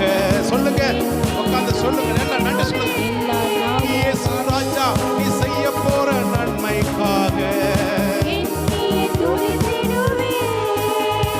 நன்றி சொல்வேன் உமக்கே, நன்றி சொல்வேன் உமக்கே, மறவாமல் நான் சொல்லுவேன் இயேசு ராஜனுக்கே ஆராதனை உமக்கே, ஆராதனை உமக்கே.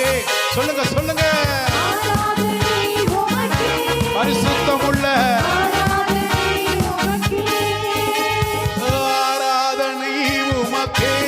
ரதன ரப பப பப தீபதன ரப பப பப பப பப பப கலப தீகதன சகதன ரப பப பப பப பப தீபதன கபதன ரப பப ஆராதனை உமக்கே, ஆராதனை உமக்கே, ஆராதனை உமக்கே. வல்லமை வல்லமை இறங்கட்டும், மகிமை இறங்கட்டும். கடத்த நன்றி சொல்லுங்க சொல்லுங்க, ஆராதனை உமக்கே.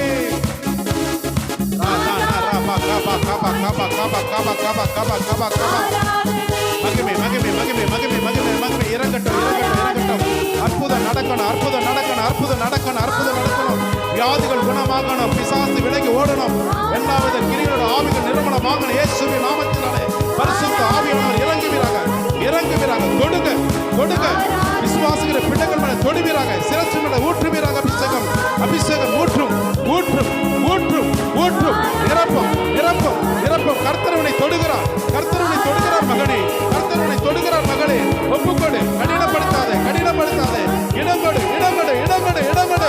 கர்த்தரவனை நடத்த விரும்புகிறார், உயர்த்துகிறார், உன்னை உயர்த்த விரும்புகிறார், உன்னை உயர்த்த போகிறார். ரப ரப ரப ரப ரப ரப ரப ரப.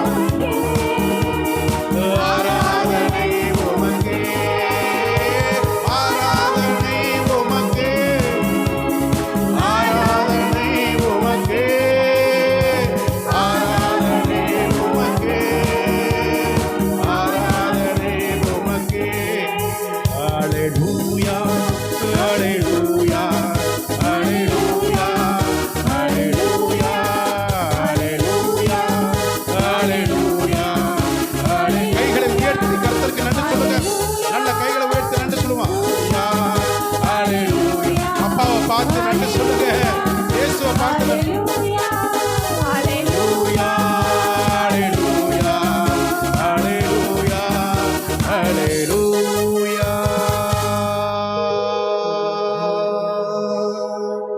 எல்லாரும் வாய்களை திறந்து இயேசுவை முகமுகமா பார்த்து சொல்லுங்க, நன்றி சொல்லுவே நன்றி சொல்லுவே,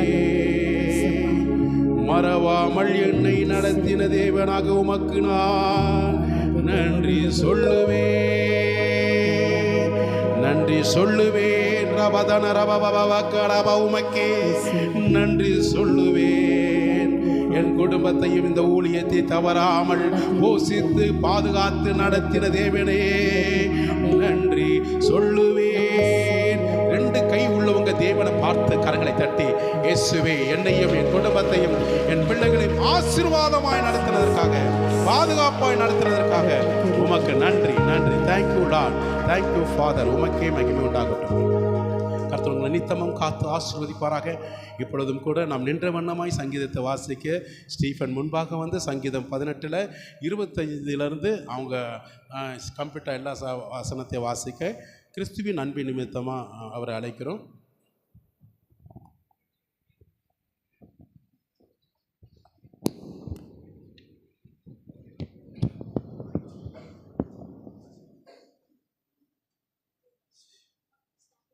எதில் உனக்கு இதை கொடுப்பா, இதை கொடுப்பா, எதெல்லாம் முதலே அரேஞ்ச் பண்ணி வச்சுருக்கேன். சரி சரி சரி.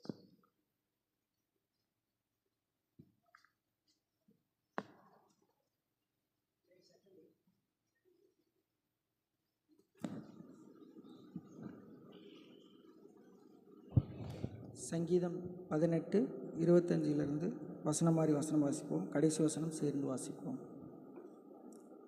புனிதனுக்கு நீர் புனிதராகவும் மாறுபாடு உள்ளவனுக்கு நீர் மாறுபடுவராகவும் தோன்றுவீர். தேவரீர் என் விளக்கை ஏற்றுவீர். என் தேவனாகிய கர்த்தர் என் இருளை வெளிச்சமாக்குவார்.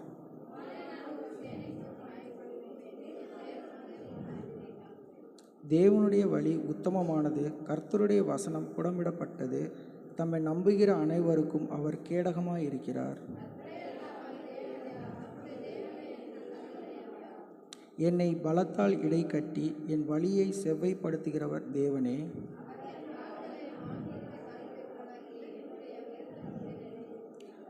வெண்கல வில்லும் என் புயங்களில் வளையும்படி என் கைகளை யுத்தத்திற்கு பழக்குவிக்கிறார்.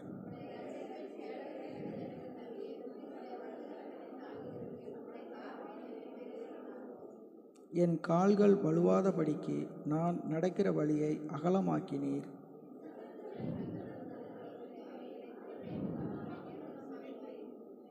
அவர் எழுந்திருக்க மாட்டாதபடிக்கு என் பாதங்களின் கீழ் விழாதத்தக்கதாக அவர்களை வெட்டினேன்.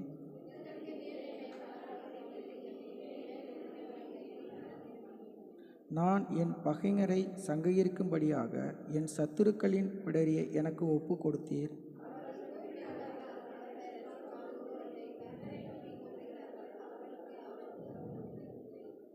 நான் அவர்களை காற்று முகத்திலே பறக்கிற தூளாக இடித்து தெருக்களுள்ள சேற்றைப் போல் அவர்களை எரித்து போடுகிறேன்.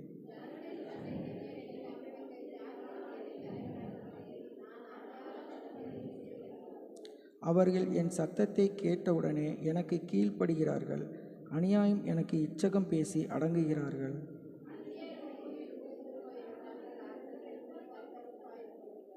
கர்த்தர் ஜீவனுள்ளவர், என் கண்மலையானவர் துதிக்கப்படுவாராக. என் இரட்சிப்பின் தேவன் உயர்ந்திருப்பாராக.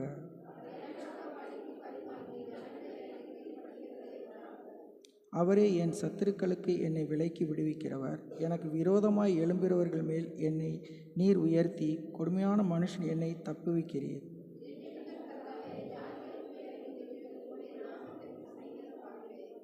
எல்லோரும் சேர்ந்து வாசிப்போம். தாம் ஏற்படுத்தின ராஜாவுக்கு மகத்தான ரட்சிப்பை அளித்து தாம் அபிஷேகம் பண்ணின தாவீதுக்கு அவன் சந்ததிக்கும் சதாகாலமும் கிருபை செய்கிறார். ஆமென். எனக்கு நான் நன்றி செலுத்துகிறேன். எல்லாரும் உட்காரலாம். முடியாதவங்க சேர்ஸில் உட்காருங்க. குழந்தைகள் முன்னாடி உட்காருங்க. வாலிப பிள்ளைகள் முன்னாடி வந்து அமர கேட்குறோம். நம்ம மத்தியில் இப்பொழுதும் கூட சிமியோன் முன்பாக வந்து சில அறிவிப்புகளை வாசிக்க நாம் கிறிஸ்துவின் அன்பின் நிமித்தமாக கேட்போம்.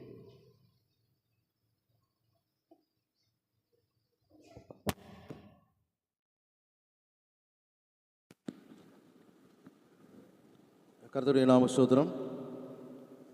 இன்று மாலை 4:30 மணிக்கு புருஷர் மீட்டிங் நடைபெறும். சபையின் காரியத்தை குறித்து பேசுவதற்காக புருஷர்கள் அனைவரும் கலந்து கொண்டு கேட்டுக்கொள்கிறேன். Christmas new year celebration, church decoration மற்றும் குழந்தைகள் வாங்க கிஃப்ட்டு மற்றும் வயதானவர்களை சேரி வாங்க மொத்தம் 40,000 ரூபாய் தேவைப்படுகிறது. அதற்காக ஜெபம் கேட்டுக்கொள்கிறேன். அமௌண்ட் கொடுக்க விரும்பியவர்கள் என்னிடம் கொடுக்கும்படி தாழ்மையுடன் கேட்டுக்கொள்கிறேன். இன்று ஆராதனை முடிந்த பிறகு திருவிருந்து நடைபெறும். தண்ணீரில் மூழ்கி ஞானஸ்நானம் பெற்று கலந்து கொண்டு கேட்டுக்கொள்கிறோம். சபை கட்டுமாக பணிக்காக அமௌண்ட் கொண்டு வருவதில் என்னிடம் கொடுக்கும்படி கேட்டுக்கொள்கிறேன். ஆமேன்.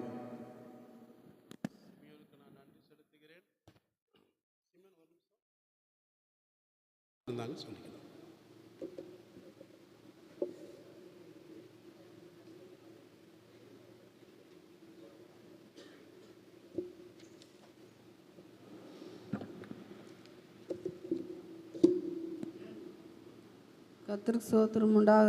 அடியான் கூட சிரிச்சாச்சின்னு இருக்கு. கத்தருக்கு கோடானு கோடி சோத்திரம். வருஷத்தில் கூட அந்த ஒரு 6 மாதமாக கூட எனக்கு கையெல்லாம் ரொம்ப எரிச்சலாகவே இருந்தது. ஐயா கிட்ட கூட ஜபம் பண்ணேன். அப்புறம் கூட ஐயா கூட சொன்னார், நல்லா ஜபம் பண்ணல மக சரியாயிருன்னு சொன்னாங்க. அப்புறம் நான் கூட போய் சுகர் டெஸ்ட்டு கூட போன மாதத்தில் கூட நான் செப்டம்பர் மாதத்தில் கூட நவம்பர் மாதத்தில் போய் சுகர் பார்க்கும்போது கூட 200 இருந்தது. ரொம்ப வேதனையாக இருந்தது. ஐயா கிட்டே அம்மா கிட்ட கூட சொல்லி ஜபம் பண்ணேன். ஐயா ஜபம் பண்ணல மக சொல்லுவாங்க, ஆண்டவர் சுகம் கொடுப்பாரு, மாத்திரை சாப்பிட்டா கூட வாழ்நாளெல்லாம் சாப்பிடுவோன்னு ஆண்டவர்கிட்ட ஜெபம் பண்ணல, ஆண்டவர் ஒரு பரிபூர்ண சுகத்தை தருவாருன்னு சொன்னால் நானும் ரொம்ப பாரத்தோடு ஜெபம் பண்ணேன். முந்தானேத்து கூட 3ஆம் தேதி கூட புதன்கிழமை கூட போய் சுகர் டெஸ்ட் எடுக்கும்போது கூட நார்மல் ஒரு பாயிண்ட் கூட வச்சில்ல. கத்தர் கரெக்டாக 140 இருக்குது.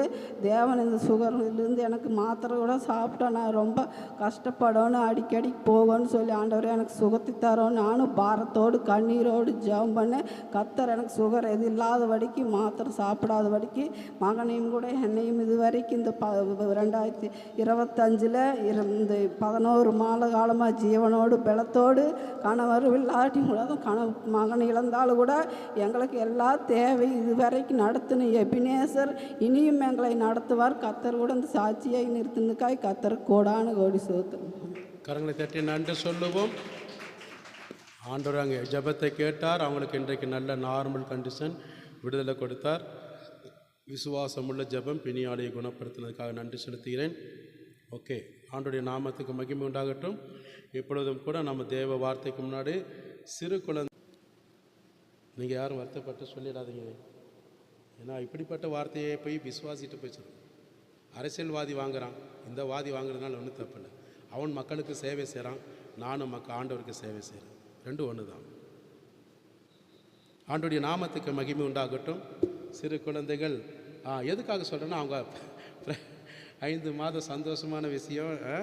இப்போது ஏன் என்னன்னா, ஒரு ஊழியரை இப்போ நம்ம நியமிக்க போகிறோம். ஏன்னா அவங்க ஹாஸ்பிட்டல் போக வேண்டியிருக்கும், சில சமயம் ஓய்வு எடுக்கக்கூடிய சூழ்நிலை இருக்கனால நம்ம மத்தியில் இருக்கக்கூடிய ஸ்டெஃபி அவங்க சண்டே கிளாஸ் டீச்சராக நியமித்திருக்கிறோம். அவங்கள கரங்களை தட்டி வரவேற்போம். வாங்க, முன்னாடி வாங்க, முன்னாடி வாங்க. உங்களுக்காக நாங்கள் ஜெபிக்கிறோம். சரிங்களா?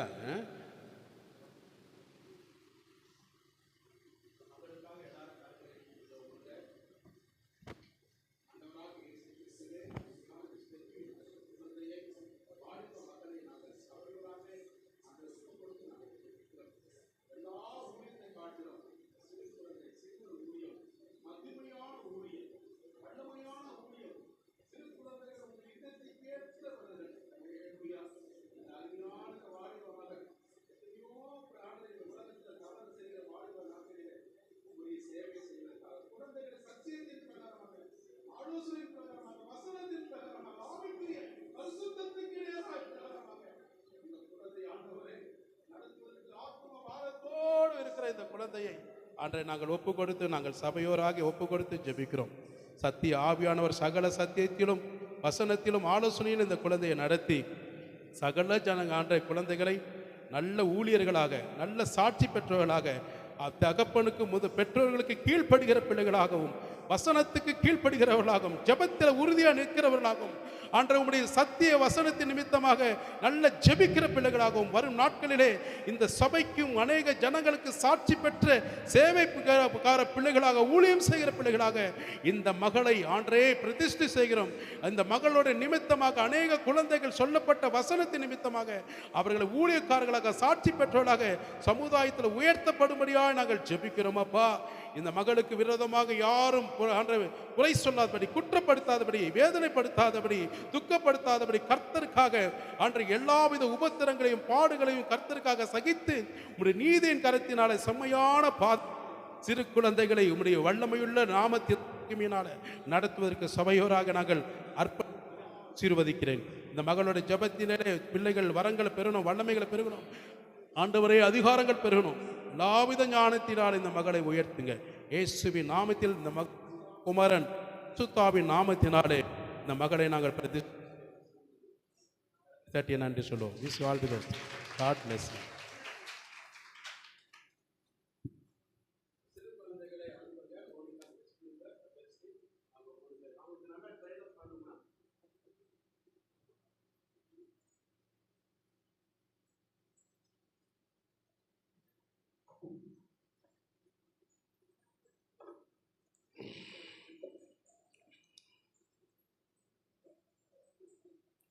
நாம் கர்த்தருடைய வார்த்தைக்கு நேராக நாம் என்ன செய்ய போகிறோம்? தியானிக்க போகிறோம். சரிங்களா?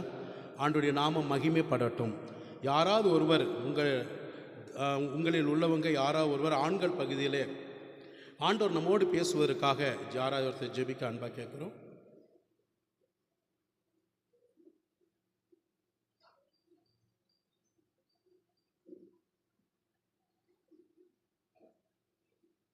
யாரோ ஒருத்தர் ஜெபம் பண்ணுங்க. தாஸ், நீங்கள் ஜெபம் பண்ணுங்க தாஸ்.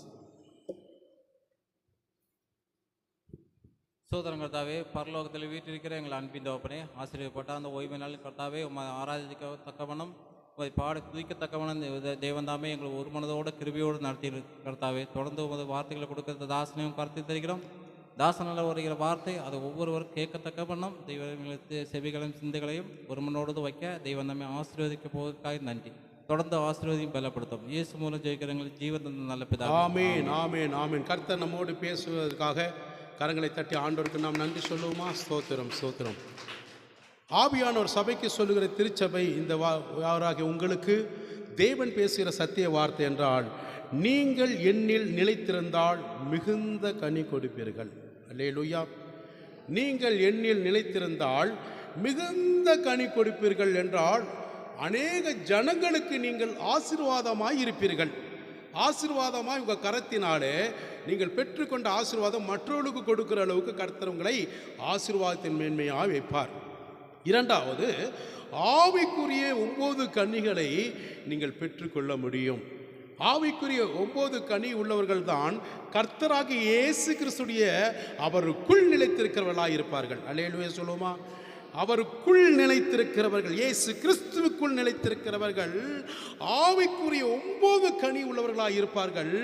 அவர்கள் எப்படிப்பட்டவர்களாக இருக்கிறார்கள் என்றால், மற்றவர்களுக்கு ஆசீர்வதிக்கப்பட்ட கனி உள்ள வாழ்க்கை வாழ்வார்கள். மற்றவர்களுக்கு ஆசீர்வதிக்கப்பட்ட ஆசீர்வாதத்தின் மேன்மையில் அவர்கள் நிற்பார்கள். கரங்களை தட்டி ஆண்டவருக்கு நன்றி சொல்லுவோமா? அல்லேலூயா. யோவான் 15ஆம் அதிகாரத்தில் 5 வாசிப்போம். நானே திராட்சை, வாசிங்கம்மா. நானே திராட்சை செடி, நானே திராட்சை செடியாய் இருக்கிறேன், கொடிகள், நீங்கள் கொடிகளாய் எனக்கு ஒருவன் என்னிலும் நான் அவனிலும் நிலைத்திருந்தால் அவன் மிகுந்த கனிகளை கொடுப்பான். அவன் மிகுந்த கனிகளை கொடுப்பான். என்னை இல்லாமல், என்னுடைய உதவி இல்லாமல், உங்களால் ஒன்றும் செய்யக்கூடாது. ஆசீர்வாதம் இல்லாமல் உங்களால் யாருக்கும் எந்த நன்மையும் உதவிகளும் செய்ய முடியாது என்று கர்த்தர் சொல்லுகிறார். அல்லேலூயா. இயேசு கிறிஸ்து அவருடைய நாவினால் அறிக்கை செய்யப்பட்ட இந்த வார்த்தை, சத்திய வார்த்தை. இங்க சொல்லப்படுகிற வார்த்தைனா, நான் உங்களுக்கு திராட்சை செடியாய் இருக்கிறேன், நீங்கள் எப்படிப்பட்டவர்கள்? எனக்குள் இருக்கிற கொடிகளாய் இருக்கிறீர்கள். எப்படி ஒரு ஆலமரத்துக்கு வேர் முக்கியம், அந்த வேருக்கு கிளைகள் முக்கியம், புரியுதுங்களா? அதே போல நீங்கள் எப்படிப்பட்டவர்கள்? எனக்குள் நிலைத்திருக்கிறவர்களாய் இருக்கிறீர்கள். புரியுதுங்களா? அப்போ ஒருவன் எனக்குள் ஒருவன் என்னிலும் நான் அவனிலும் நிலைத்திருந்தால் அவன் மிகுந்த கனி கொடுப்பான். அப்படின்னா இயேசு கிறிஸ்துவுக்குள் ஒருவன் நிலைத்திருக்கும் போது இயேசு கிறிஸ்துவும் அவருக்குள் நிலைத்திருப்பார். இருவரும் நிலைத்திருக்கிற அந்த ஐக்கியம், ஃபெலோஷிப் இருக்கும்போது அவர்கள் ஜனங்களுக்கு, சமுதாயத்துக்கு, சகல ஜனங்களுக்கும் தேவனாகிய ஆசீர்வாதமாய் இருப்பார்கள். எப்படி ஆண்டவர் சொல்றாருன்னா, மாம்சத்தில் அவர் இருக்கும்போது நானும் பிதாவும் ஒன்றாக இருக்கிறோம் சொல்றாரா இல்லையா? இன்றைக்கு விசுவாசிகள் தேவனுக்கு விட்டு விலகி எவ்வளவு தூரம் போகிறார்கள். நிலைத்திருக்கிறது போல இருக்கிறாங்க, அந்த நிலை இல்லை. நிலைத்திருப்பது என்றால் என்ன? அவருக்குள் எல்லா விதத்திலும் அவர் என்ன சொல்கிறாரோ, என்ன பேசுகிறாரோ, அவர் டைரக்டாக பேச மாட்டார். ஊழியர்களை கொண்டு பேசுவார், இல்லை மற்றவர்களை கொண்டு கூட பேசுவார், இல்லை நீங்கள் வேத வசனத்தை வாசிக்கும் போது கூட பேசுவார். எந்த விதத்தில் வேணா பேசுவார். அதனால தான் சொல்றாரு, நான் உங்களுக்கு திராட்சை செடி மற்றும் இல்லை, நீங்கள் எனக்கு கொடிகளாக இருக்கிறேன்னா எனக்குள் இணைந்திருக்கிறீர்கள். எவ்வளோ ஒரு நம்பிக்கை வச்சிருக்காரு பார்த்தீங்களா நம்ம மேலே? எவ்வளோ பெரிய ஒரு நம்பிக்கைக்குரியவராக யார் இந்த உலகத்தில் நம்மளை நம்பியிருக்கிறாரு? நீங்கள் எனக்கு கொடிகளாக இருப்பதனால ஒருவன் என்னிலும், பார்த்தீங்களா? அவர் என்ன சொல்றாரு? உலகத்தில் சொல்றாரு, ஒருவன் எனக்குள் என்னிலும் நான் அவனிலும் நிலைத்திருந்தான். 2 பேரும் நாங்கள் ஒன்றா இருந்தோம்னா மிகுந்த கனி கொடுக்கிற மனுஷியா இந்த குடும்பம் இருக்கும். இந்த ஆசீர்வாதத்துக்காக நம்ம போய் யார்கிட்ட போய் கேட்க வேண்டியது இல்லைங்க. புரியுதுங்களா? ஆண்டவரே எங்களை கனி கொடுக்கணுன்ற இதில் நாம் இப்படி கரெக்டாக கர்த்தருக்குள்ளே இருந்து பாருங்களேன். ஏசு அதனால தான் இந்த எஜமானன் என்ற பாடல் பாடணும். புரியுதுங்களா? அதெல்லாம் ஆவிக்குரிய பாடல். அவருக்குள் இருக்கிறவங்க தான் இந்த ஆத்தும பாரத்தோடு சொல்லுவாங்க. அவருக்குள் இருக்கிறவர்கள் பிராயசப்படுகிறார்கள். அவர் வசனத்துக்கு நடுங்குகிறவர்கள், வசனத்தின்படி வாழ்கிறவர்கள். உலகத்துக்குள்ள இல்லை, உலகத்தில் ஒரு வேஷம், சபையில் ஒரு வேஷம், வெளியில் ஒரு குணம், கோவிலில் ஒரு குணம், இதுதான் வாழ்க்கையா அப்படின்னு ஒருத்தர் ரவி பார்த்து பாடின அந்த எல்லாம் கிடையாது. அவன் கரெக்டாக எடுத்து பாடினார், சூப்பராக பாடினார். அது எல்லாருக்கும் பிறந்தது தான். ஹல்லேலூயா. நான் யாருக்குள் இருக்கிறேன், எனக்குள் இருக்கிறவர் பெரியன்னு சொல்கிறப்ப நான் அவருக்குள் இருந்தால் தான் அவர் எனக்குள் இருப்பார். அப்போ அவர்கள் எப்படிப்பட்டவர்களாக இருப்பாருன்னா மிகுந்த கனி. அந்த கனி என்பது என்னதுன்னா ருசி, ஒரு ஆசீர்வாதம், ஒரு மகிழ்ச்சி. இந்த பூமிக்குரிய எல்லா ஆசீர்வாதத்தில் அவங்க நிறைந்திருப்பார்கள். ஹல்லேலூயா சொல்லுவோமா? ஆண்டுடைய நாமத்துக்கு நான் மகிமை செலுத்துகிறேன். அந்த ஆவிக்குரிய கனிகள் அவர் உள்ளவர்களாக இருப்பாங்க. ஆசீர்வதிக்கப்பட்டவர்களாக மற்றவர்களுக்கு அவங்க பிரயோஜனமாக இருப்பார்கள். நல்ல கவனிங்க, நான் கிறிஸ்துவுக்குள் இருக்கிறேன், இயேசு கிறிஸ்து எனக்குள் இருக்கிறார், நான் அவருக்குள் எப்பொழுதுமே இருக்கிறேன். அவரை தவிர வேற எந்த முகத்தை நான் பார்க்க மாட்டேன், யாருக்கிட்டே நான் போய் நிற்க மாட்டேன், எந்த ஊழியக்காரர்கிட்ட போய் நான் நிற்க மாட்டேன். எவ்வளோ உலகத்தில் பிரசித்த பெற்ற ஊழியக்காரர்கள் அவங்ககிட்ட போய் நிற்க மாட்டேன். எந்த இடத்துல இருந்தாலும், இந்த இடத்துல இருந்தாலும் சரி, என் ஆண்டவராக முகத்தை பார்ப்பேன். அவ்வளோதான். அதுதான் நிலைத்திருக்கிறது. நிலை இல்லாதவங்களுடைய வாழ்க்கை எப்படி தெரியுமா இருக்கும்? அலை பாய்கிற வாழ்க்கையாக இருக்கும். இருமுள்ள மன உள்ள அப்படி இருப்பாங்க, அலைய பாய்கிற அப்படி தான் இருப்பான், அலையை போல இருப்பான். ஆற்றுல ஒரு கால், சேத்துல ஒரு கால். புரியுதுங்களா? இரு மனம் உள்ளவர்களாக இருக்கக்கூடாது, இரு குணம் உள்ளவர்களாக இருக்கக்கூடாது. மனம் ஒரு மனதமாக இருக்கணும். அப்போ நான் யாருக்குள் இருக்கிறேன் தீர்மானம் எடுங்க இப்போவே. நான் யார், எனக்குள் யார் இருக்கிறா? ஆண்டவர் இருக்கிறாரா? இல்லை உலகத்தானாக சாத்தான் இருக்கிறானா? உலகத்தான் சாத்தான் இருந்தானா நிச்சயமாக நமக்குள்ளே நம்ம வித்தியாசமாக தான் நம்ம இருப்போம். ஆண்டவர் இருக்கிறாருன்னா நான் நிச்சயமாக தேவனால் கனி கொடுக்கிறவனா இருப்பேன். அல்லேலூயா சொல்லுவோமா? அப்போது எனக்குள் இருக்கிறவன் மிகுந்த கனி கொடுப்பான். கலாத்தியர் 5ஆம் அதிகாரத்தில் எடுத்துக்கொள்ளுங்கள், 22, 23 எடுத்தவங்க வாசிங்க. ஆவிக்குரிய 9 கனிகள் அங்கே இருக்கிறது. ஏற்கனவே அந்த 9 கனியை குறித்து உங்களுக்கு பிரசங்கமாக பண்ணியிருக்கிறேன், எடுத்தவங்க வாசிங்க. ஆவியின் கனியோ அன்பு, சந்தோஷம், சமாதானம், நீடிய பொறுமை, தயவு, நற்குணம், விசுவாசம், சாந்தம், இச்சையடக்கம். இப்படிப்பட்டவைகளுக்கு விரோதமான பிரமாணம் ஒன்றுமே இல்லை. பாத்தீங்களா? ஆவியின் கனிகளை 9 கொடுத்திருக்கிறார். இந்த 9 எனக்குள்ள இருக்குதான்னு பார்க்கணும். அன்பு, கிறிஸ்துவின் அன்பு எனக்குள்ள இருக்கிறதா? அதை முதல்ல டெஸ்ட் பண்ணுங்க. வேற யாவனையோ டெஸ்ட் பண்ணிட்டு இருக்கிறோம். ஏதாவது குறை சொல்றதுக்கு டெஸ்ட் பண்றோம், குற்றப்படுத்தி டெஸ்ட் பண்றோம். அந்த ஆவி நமக்கு வேண்டாம். அது கிறிஸ்துவுக்குள் நிலைத்திருக்கிற ஆவி கிடையாது. கிறிஸ்துவே ஒதுக்கி குப்பையில தூக்கி போட்டுட்டு சாத்தானுக்கு இடம் கொடுக்குற ஆவி அது. ஒரு கிறிஸ்துவனுக்குள்ள இருந்தா கிறிஸ்து அவனுக்குள்ள இருப்பார். அப்ப எனக்கு கிறிஸ்துவின் அன்பு இருக்கா? எல்லாரையும் நேசிக்கிற அந்த அன்பு இருக்குதா? அதுதான் ஆவியின் கனி. நான் எல்லாரையும் என் சரீரத்தை எந்த அளவுக்கு நான் நேசிக்கிறேன் அதை விட அதிகமாக நான் நேசிக்கிறது, அதுதான் கிறிஸ்துவோட அன்பு. அதனால தான் ஆண்டவர் ஜீவனை கொடுத்தார். நீங்களும் நானும் ஜீவனை கொடுக்க வேண்டிய அவசியம் இல்லை.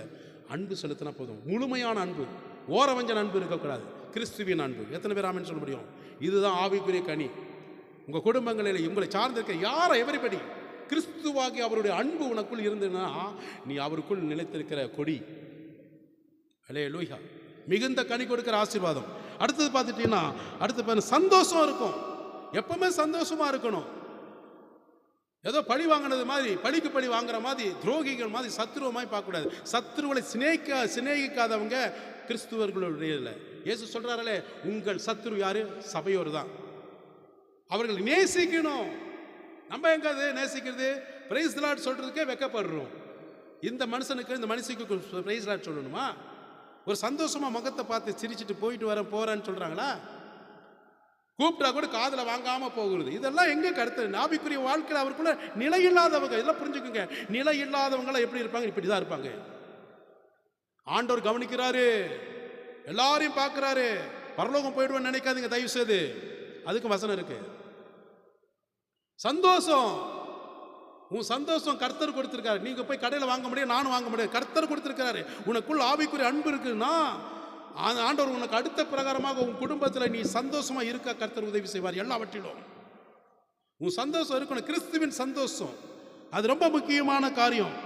சந்தோஷம் உன் வீட்டில் இல்லைன்னா பிசாசு உள்ள இருக்கிறன்னு அர்த்தம். சபையில சந்தோஷம் எல்லாம் வரீங்கன்னா பிசாசு உள்ள கூட்டிட்டு வரன்னு அர்த்தம். சந்தோஷமா வரணும். கர்த்தருக்கு முன்பாக எப்படிப்பட்ட வரலாம்? மகிழ்ச்சியின் சந்தோஷம். ஆனால் ஆவியோடு உண்மையோடு தொழுது கொள்கிற அந்த சந்தோஷம் என் இருதயத்தில் பற்றி எறியணும். ஹல்லேலூயா. வாழ்க்கையில் சந்தோஷம் இல்லாமல் நீங்க உள்ள வந்தாலும் சரி, அதே சந்தோஷம் இல்லாமல் தான் வெளியே போவீங்க. உங்க குடும்பம் முழுவதும் எப்படி இருக்கும்? ஆண்டவருடைய கனி இல்லை. கனி இல்லாதவங்க உள்ள வாழ்க்கை எப்படி இருக்குன்னு பார்த்துங்க. சந்தோஷம் ரொம்ப முக்கியம். ஒரு கிறிஸ்துவுக்குள்ள சந்தோஷம் இல்லைன்னா, கிறிஸ்துவான ஒரு சந்தோஷம் உன் வாழ்க்கையில், உன் குடும்பத்தில், தனிப்பட்ட ஒரு இதில், சபையில் இல்லைன்னா, எப்படிப்பட்ட ஒரு ஆவி உங்களுக்குள்ளே இருக்கு நீங்கள் தான் முடிவு பண்ணிக்கணும். அல்லேலூயா. நான் சொல்ல முடியாது. அல்லேலூயா. அப்போ ஆவிக்குரிய கனிகளில் மூன்றாவது பார்த்தீங்கன்னா சமாதானம் இருக்கும்.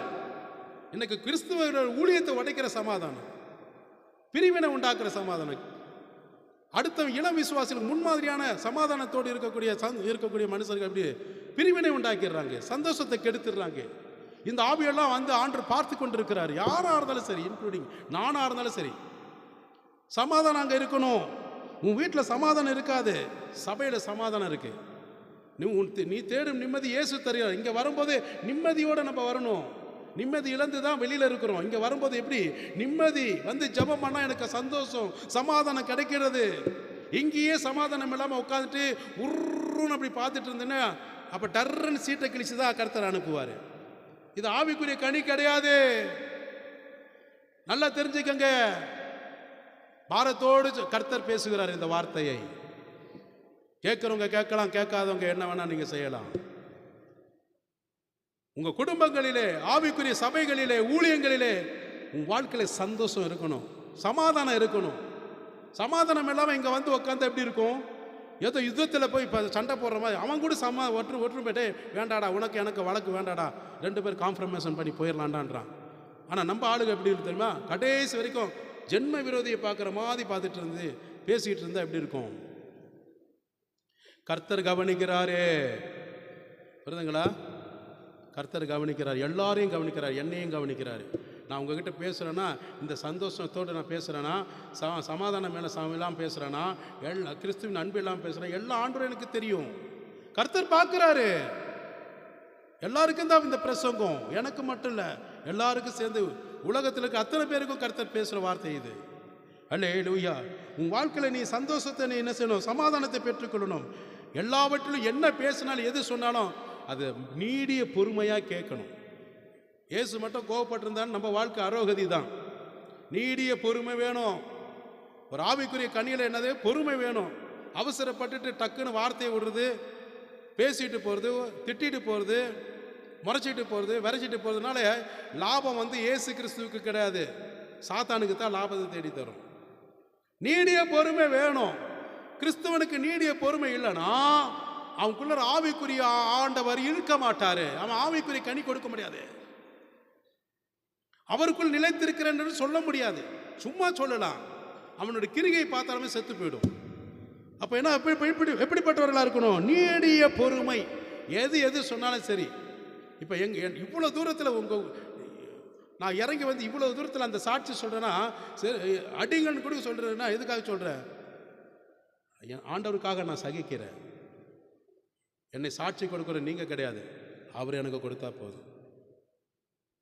ஒரு கிறிஸ்தவன் என்றால் அப்படி சொன்ன வேதத்தை சுமந்தா எந்த அடி வாங்கினாலும் சரி, இடி வாங்கினாலும் சரி, அது ஆண்டவருக்காக நான் வாங்கணும், தவிர பாவம் செஞ்சுட்டு வாங்கக்கூடாது. அது கிறிஸ்தவன் கிடையாது, நிலைத்திருக்கவன் கிடையாது. அவன் கனி இல்லாத வாழ்க்கை. ஆண்டவருக்கு நீதியின் பரிகாரமாக வாங்குற அடி என் தேவனுடைய நாமம் மகிமைப்படும். அல்லேலூயா சொல்லுவோமா? அப்போ நீடிய பொறுமை வேணும். அதே போல் பார்த்துட்டோன்னா எப்படி தயவு வேணும். மற்றவர்களை நேசிக்கிற மற்றவர்களை தயவு செய்யணும். முடிஞ்ச அளவுக்கு உதவி. அடுத்தவன் செய்கிறதையும் கெடுக்கிறது. அடுத்தவங்க ஏதாவது தயவு பற்றி செய்யணும்னா வேண்டாம், எதுக்கு செய்கிற, நானே செய்யலை, நீ எதுக்கு போய் செய்கிற? ஆண்டவர் அவங்க மூலியமா பேசியிருப்பாரு. செய், அந்த இரக்கம் உள்ளவர்களை செய், கஷ்டப்படுறவங்களுக்கு செய்யின்னு சொல்லியிருப்பாரு. அதுக்காக எல்லாருக்கும் செய்யக்கூடாது. ஆண்டவர் சொல்லும்போது அவங்களுக்கு தான் செய்யணும். அதுவும் உங்களுக்கு சொல்லித்தரேன். பாத்திரம் அறிஞ்சு பிச்சை போடுன்றாரு. எல்லாத்துக்கும் பிச்சை போடக்கூடாது. தயவு வேணும். போனால் போதை விட்டுருங்க, பேசாதீங்க, சொல்லாதீங்க, இரக்கம் பாருங்க. ஆண்டவர் நம்ம மேலே தயவு வச்சிருக்கனால தான் இன்றைக்கு வரைக்கும் நீங்களும் நானும் அவருக்கு பிரியமாக இருக்கிறோம், பிள்ளைகளாகவும் இருக்கிறோம். தயவு வேணும், தயவு காண்பிக்கணும். தயவு காண்பிக்காதவங்க கனி கொடுக்கிறவங்க அல்ல. அடுத்து பார்த்துட்டு என்ன இருக்கு? என்ன சொல்லப்படுகிறது? நல்ல குணம், நற்குணம், நல்ல குணம் படைத்தவர்களாக இருக்கணும். துர்குணம் படைத்தவங்க கனி கொடுக்க முடியாது. துர்குணம் என்ன அப்படி தெரியுமா? பாவத்திலே இருக்கிறவங்க எப்போ பார்த்தாலும் கசப்பு வச்சுக்கிட்டு இருக்கிறது, மற்றவங்களுக்கு தீமை செய்கிற எண்ணம் தான் அது துர்குணம்னு அர்த்தம். மற்றவர்களுக்கு தீமை, உங்கள் குடும்பத்தில் சார்ந்திருக்க யாராக இருந்தாலும் சரி, எப்பேற்பட்டாலும் அது துர்குணம் இருக்கக்கூடாது. நல்ல குணம் படைத்தவர்களாக இருக்க வேண்டும். நல்லா சொல்லி ஜெபம் பண்ணுங்க. இதெல்லாம் சொல்லி ஜெபம் பண்ணுங்க. ஒவ்வொரு நாளும் இந்த 9 கனியில் இன்னைக்கு வாழ்ந்துருக்கிறேன்னா மைனஸ் இருக்கா, அதுக்காக நல்ல ஜெபம் பண்ணுங்க. நம்ம எதுக்குமே ஜெபம் பண்ணுறது இல்லை. அப்போ அவருக்குள்ள எப்படி கனி கொடுக்க முடியும்? ஒரு லிஸ்ட் போடுறீங்க இல்லையா, சமையல் செய்யறதுக்கு என்னென்னலாம் தேவைப்படுது. ஒரு சமையல் எடுக்கிறீங்க இன்னைக்கு, எதெல்லாம் தேவை லிஸ்ட் போட்டு காரம் சாரம் உப்பு எல்லாம் சுவை எல்லாம் இருக்காது பார்க்குறீங்களா இல்லையா? எல்லாம் செஞ்சுட்டு உப்பு இல்லை உப்பு அதிகமாக போச்சுன்னா என்ன செய்வீங்க? ருசி இல்லாத பதார்த்தமாக இருக்கும். ஒவ்வொரு நாளும் ஒரு கிறிஸ்தவன் ஆராய்ந்து பார்க்கக்கூடியது என்ன தெரியுமா? எனக்குள் இருக்கக்கூடிய ஆண்டவருக்கு முன்பாக ஆவிக்குரிய 9 கனிகளில் நான் வாழ்கிறேனா, மற்றவர்களுக்கு ஆசீர்வாதமாக இருக்கிறேனா, சாபத்துக்கு ஏதுவா நடக்கிறேனா? இதை பாருங்க. அடுத்தவங்களையே பார்த்துட்டு இருந்தா என்ன இருக்கும்? அவன் ஆசீர்வாதத்தை பெற்று போயிடுவான், நம்ம டம்மி பீஸா போயிடுவோம். பரலோகம் போக முடியாது, எரிய நரகம் தான். இது நான் சொல்ல, ஆண்டவர் பேசுகிறார். அப்போ எப்படிப்பட்டவர்களாக இருக்கணும்? நல்ல குணம், அடுத்த விசுவாசம். என்ன ஆனாலும் சரி, எங்கே இருந்தாலும் சரி, எந்த சபையாக இருந்தாலும் சரி, எப்பேற்பட்ட இடத்துல கர்த்தர் கொண்டு வந்தாலும் சரி, நான் சபையை நம்பி வரல, சபையோரை நம்பி வரல, என்னை அழைத்தவராக இயேசுவை நம்பி வந்திருக்கேன். ஹல்லேலூயா. அழைத்த இயேசு கிறிஸ்து அவர் தான். அவர் மேலே தான் விசுவாசம் என்னைக்கு பூர்ணப்படுதோ அன்றைக்கு நீ ஆவிக்குரிய கனிகளை நிலைத்திருக்குன்னு அர்த்தம். அவருடைய விசுவாசம் அவர் மேலே இருக்கிறத விட்டுட்டு போயிட்டீங்கன்னா ஒன்றுமே இல்லை. இப்போ ஓப்பனாக உங்களுக்கு சொல்கிறேன், சபை கட்டுமான பணிக்காக ஏன் விசுவாசம் சொல்கிறேன்? நான் ஆண்டவர் மேலே தான் விசுவாசம். உங்ககிட்ட ஏன்னா உங்கள் மூலியமாக கர்த்தர் கட்டுவதற்கும் உலகத்தான் கொடுக்குற ஆசீர்வாதத்து மூலியமாக கொடுக்குற ஆசீர்வாதத்துக்கும் வித்தியாசம் இருக்குது. புரியுதுங்களா? சபை தேவனுடைய பிள்ளைகள் தேவனுடைய கரங்களினால கட்டப்படுகிற தேவாலயம் தேவனுக்கு பிடித்தம் இருக்குமா? இல்லை ஒரு குடிகாரன், ஒரு தப்பு பண்ணுறவன், பாவத்தில் இருக்கிறவன் கொண்டு வந்து கொடுத்து அதனால கட்டுவதற்கு தேவனுக்கு பிரியமா இருக்குமா? நம்ம தான் யோசனை பண்ணணும். இது நம்மளுடைய தேவ ஆலயம், தேவனுக்காக நாம் கட்டப்படுகிற ஆலயம், அவர் வாசம் செய்கிற ஆலயம், நம்மை நடத்துகிற ஆலயம், தேவ ராஜ்யத்துக்கு நிறை நடத்துகிற தேவாலயம். இது யாருடைய கரத்தினால கட்டப்பட வேண்டும்? அழைப்பு பெற்ற நீங்களும் நானும் தான். கரங்களை தட்டி நன்றி சொல்லுவோமா? நேற்று காரில் போகும்போது கூட தம்பிக்கிட்ட அதுதான் சொன்னேன். நான் உனக்கு பிரதானமாக நான் உனக்கு சொல்லிக் கொடுக்குற ஊழியம் அதுதான். உன் விசுவாசம் முழங்காலில் இருக்கணும், விசுவாசிக்கிட்ட இருக்காதுங்க. ஏன் அப்படின்னா, இது கட்டுமான பணிக்கு சொல்கிறேன்னா, உங்கள் கரத்தில் கிடைக்கக்கூடிய நீங்கள் பெற வேண்டிய ஆசீர்வாதம் அடுத்தவன் பெறக்கூடாது. இந்த விஷயத்தில் மட்டும்தான் நான் சொல்கிறேன். ஆலயம் கட்டுமான பணிக்காக இடம் வாங்குறதுக்காக கடாக்கள் இடம் வாங்கி தரும்னு சொல்லுவாங்க. பைபிளில் நீதிமொழிகள் இருக்குது. கடாக்கள்னா புருஷர்கள் சபைக்கு இடம் வாங்கி கொடுப்பார்கள், நிலம் வாங்கி கொடுப்பார்கள். எல்லாத்துக்கும் பிழைப்பு அதில் இருக்குன்னு இப்போ ஓட்டிருக்காங்க. பெண்கள் என்னது, குழந்தைகள் என்னது, உன் வேலைக்காரங்களும் உனக்கும் வேலைக்காரங்களும் எல்லாத்துக்கும் பிழைப்பு இருக்குன்னு இருக்காது. புரியுதுங்களா? அப்போ அவங்ககிட்ட என்ன சொல்லிட்டு போகிறேன்னா, காரில் அவ்வளோ துக்கத்தோடு என்ன சொல்கிறேன்னா, விசுவாசம் நீ ரொம்ப ஸ்ட்ராங்காக கர்த்தரை தவிர இருக்கக்கூடாது. அழைத்தவர் இயேசுவை தவிர நீ மற்றவங்க மேலே அவன் கொடுப்பான், இவன் கொடுப்பான், அவர் செய்வார், இவர் செய்வார் நினச்சேன்னா அவன் தான் முதல்ல உன்னை விட்டுட்டு ஓடிடுவான். உண்மையா நான் சொல்கிறேன், நான் அனுபவத்தில் சொல்கிறேன். ஒரு விசுவாசியை நம்புற ஊழியக்காரன் செத்து போவான். என்னை அழைத்தவர் இயேசு கிறிஸ்து. ஊழியம் அவருடையது, சபை அவருடையது, தேவனுடைய ஜனங்கள் நீங்களும் நானும் அவருடையவர்கள். விசுவாசிகளை நம்புறது அவன் முட்டாள்காரனாக இருப்பான். ஊழியக்காரன் கர்த்தரை தான் நம்பணும். கர்த்தரை நம்புகிறவன் செழிப்பான். தெரியுதுங்களா? எவ்வளோ கொடுப்ப, இவர் அவ்வளோ தருவார், அவர் அவ்வளோ தருவார், கணக்கு போட்டிருக்கிறோம் வச்சிங்களேன், அவன் தான் முதல்ல ஆப்பு வச்சுட்டு ஓடுவான். எனக்கு தெரியும். நீ அவனை தான் நான் நம்புகிறேன், அவன் பின்னாடியே போ அழுகு போ, என்னைக்கு இருந்தாலும் என்னைக்கிட்ட தான் வருவேன், அப்போ தான் நான் தான் செய்வேன். உங்களுக்கு அதுதான் நான் உங்களுக்கு சொல்லித்தரேன். ஊழியக்காரனை நம்பினீங்கன்னா 4 ரோட்டில் சட்டி தான் எடுக்கணும். இயேசுவை நம்புங்க, விசுவாசம் வைங்க, 4 பேருக்கு சட்டி பானையை நிரப்ப ஆசீர்வதிப்பார். கரங்களை தட்டி நன்றி சொல்லுங்க. என்னுடைய பாலிசி அதுதான். விசுவாசிகளை நம்புனா, ஊழியக்காரர்களை நீங்கள் நம்புனீங்கன்னா இயேசு கிறிஸ்துவ குப்பையில் போட்டுட்டீங்கன்னு அர்த்தம், ஒதுக்கி வச்சிட்டீங்கன்னு அர்த்தம். ஒரு விசுவாசி தேவனை சார்ந்து வாழ்கிறவன் தான் விசுவாசி. ஊழியக்காரனை சார்ந்து வாழக்கூடாது. அவன் கொடுப்பான், இவன் கூட போகும், செய்யலாம், கேட்கலாம், தவறு கிடையாது. அவனையே நம்பி இருக்கக்கூடாது. அவங்க தான் நமக்கு எப்படி இருப்பாங்க? ஆப்பு வைக்கிறவங்களா இருப்பாங்க. புரியுதுங்களா? ஏமாத்துறவங்க அவங்க தான் முதல்ல போவாங்க. ஏன் அப்படி ஆண்டவரை அனுப்புறா தெரியுமா? உன் விசுவாசம் இன்னும் சரியில்லை, அதனால் நீ இன்னும் முழங்காலில் உட்காரு, அப்போ தான் என்னுடைய அருமையை நீ தெரிஞ்சுக்கணும்னு கர்த்தர் சொல்வார். அதுக்காக தான் அவர் செய்வார். அவர் டெஸ்ட்டு கொடுப்பார் தேவன் எல்லாரையும். நீ ஆண்டவரை நம்பி என்னை நம்பி வந்திருக்கிறியா, இல்லை சகல ஜனங்களை நம்பி வந்திருக்கிறியா?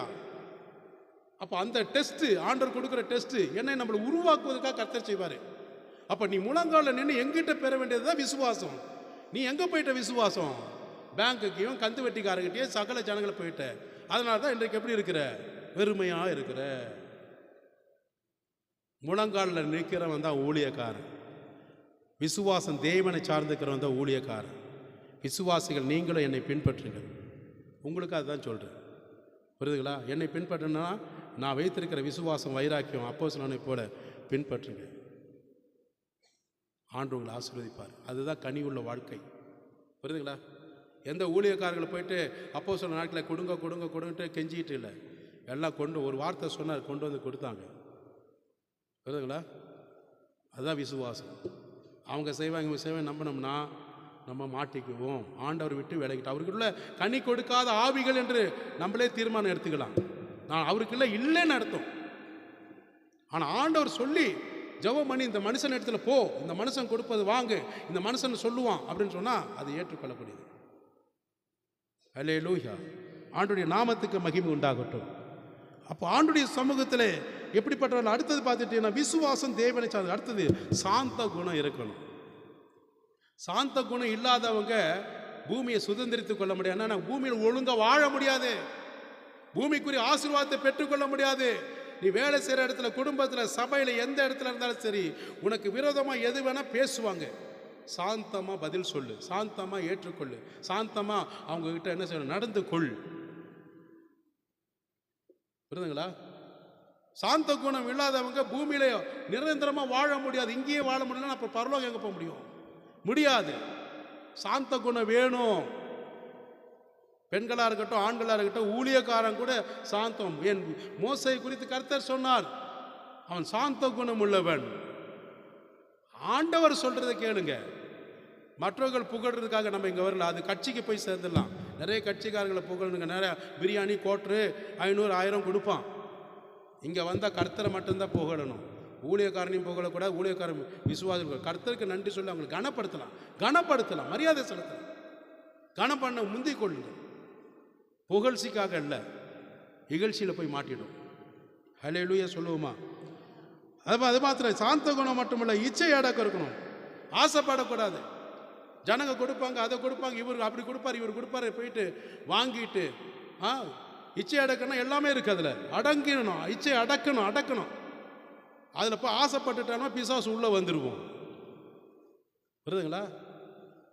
ஜனங்க நல்லா கொடுக்குறாங்க, ஜனங்க அப்படி கொடுக்குறாங்க, இல்லை மற்றவங்க அப்படி கொடுக்குறாங்க, வாங்கி கட்டிக்கோ, ஏமாற்றி வஞ்சித்து பண்ணிட்டோன்னு சொல்லி நினச்சோம்னா நம்ம கனி இல்லாத வாழ்க்கை வாழ்றதுக்கு அர்த்தம். அல்லேலூயா சொல்லுவோமா?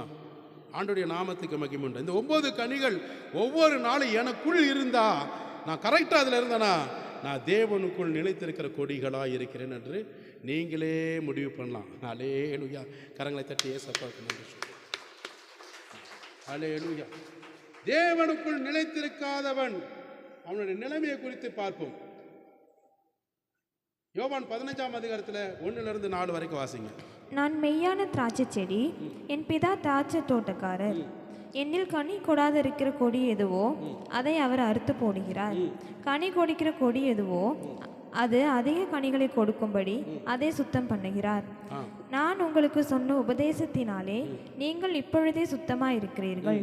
என்னில் நிலைத்திருங்கள், நானும் உங்களில் நிலைத்திருப்பேன். கொடியானது திராட்சை செடியில் நிலைத்திராவிட்டால் அது தானாய் கனி கொடுக்க மாட்டாதது போல. கர்த்தருக்கு ஸ்தோத்திரம். நான் மெய்யான திராட்சை செடி. இயேசு சொல்றார், என் பிதா திராட்சை தோட்டக்காரராக என்று அவர் சொல்லுகிறார், இயேசு கிறிஸ்து. அப்போ எனக்குள் கனி கொடாது இருக்கிற கொடி எதுவோ அப்படின்னா, எனக்குள் நான் சொல்லப்பட்ட அந்த சாட்சியின் ஜீவியத்தோடு அவிவிசுவாசமாக இருக்கிறவங்க யாராக இருந்தாலும் சரி, அவங்க என்ன செய்ய மாட்டாங்க, அதை நான் என்ன செய்ய அவங்கள அறுத்து போடுகிறேன்னா என்னுடைய பரலோக ராஜ்யத்தில் இருக்கக்கூடிய எல்லாவித ஆசீர்வாதத்தை துண்டித்து போடுகிறேன்னு அர்த்தம். அது மாத்திரமல்ல, என்னுடைய ஜனங்கள் இருந்து அவங்களை வேறு பிரிச்சிருன்னு அர்த்தம். புரியுதுங்களா?